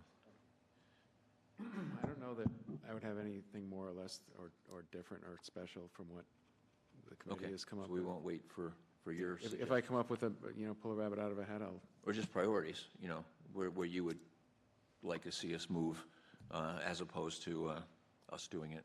I'll send this out and include you, Peter, so that everybody can take a look at it, and maybe that's a good approach, is to, let's say, look at it and prioritize, and bring your suggestions with priorities too. And we can even let you go first. I'll hold the department heads too. Maybe they'll have some Sure. thoughts and what they can do. Yep, okay. Sarah? I guess I'm confused by something you said, Donna. You said it's going to be easy. Some of these ads might be things that people are saying they want added to the austerity budget, not just the override. Is that your understanding as well? That could happen. Okay. Yes, I'll tell you now, it is going to happen. okay. So let's do this. Let's vote on, we know we've got to come up with at least 150. Let's vote on those. We'll have the priority list of the rest, and then we should also have time. I don't think it'll take us nearly as long to go through and vote. It's going to be like, all right, this is the priority, yes or no, are we okay? No, and we just keep iterating until we come up with at least 150,000 worth, and then we go through the ads. I may need to organize the ads a little better. I didn't spend nearly as much time organizing the ads as I did the reductions. So let me take another pass at that too, and I'll send that out. Proposed reductions that we just went through, there are no specifically capital. There's not a specifically capital section, which is where we normally find things to cut. The only capital that we had in there we took out. We had the vehicles in there. But okay. There's not a lot of capital Peter already. in the budget. $2 million of I know, there's not much to cut. No, I understand. I understand. But anyway, I was just looking for a capital section. You're saying There wasn't anything to put in there. Okay. As long as that was intentional. Yeah. That the only one we had was that one cut. Al, did you have something? No. Okay. Well, I guess I'm confused. What's the 150 we're looking for? Is that, are you Well, talking? the budget right now is 130,000 out of balance. Right. We know, I think we can take 30,000 off of that for the schools, but then we have to add the 50 for the legal fees. So that puts us back at 150. All right. And remembering that we're still iterating, that 150 could become 120, or it could become 200 as we keep going. But we know we've got to come up with some money somewhere. So let's at least get ourselves on solid ground, is my thought, and then go to the ads. Because if we go to the ads, we may have to, if we haven't come up with more than 150, we're going to have to say, all right, well, where are we going to get that money from then? When we're going through the ads. So it may change the way people feel about what they were brainstorming on. Right. This is all about prioritization. Right. And Peter's been wrestling this for months, and now, we're wrestling with it, same thing. None of these are good cuts, Right. or very few of them are actual good cuts. They're just what's the least painful. So, Okay, so we have a plan for Tuesday. I wanted to walk away knowing what the plan was. yeah, we'll set us up for Tuesday, and the agenda will probably be the same as today, basically. Right Yep. down to the fact the next meeting is Wachusett. So, Okay, seeing no one trying to talk, I guess we're adjourned. adjourned. All right.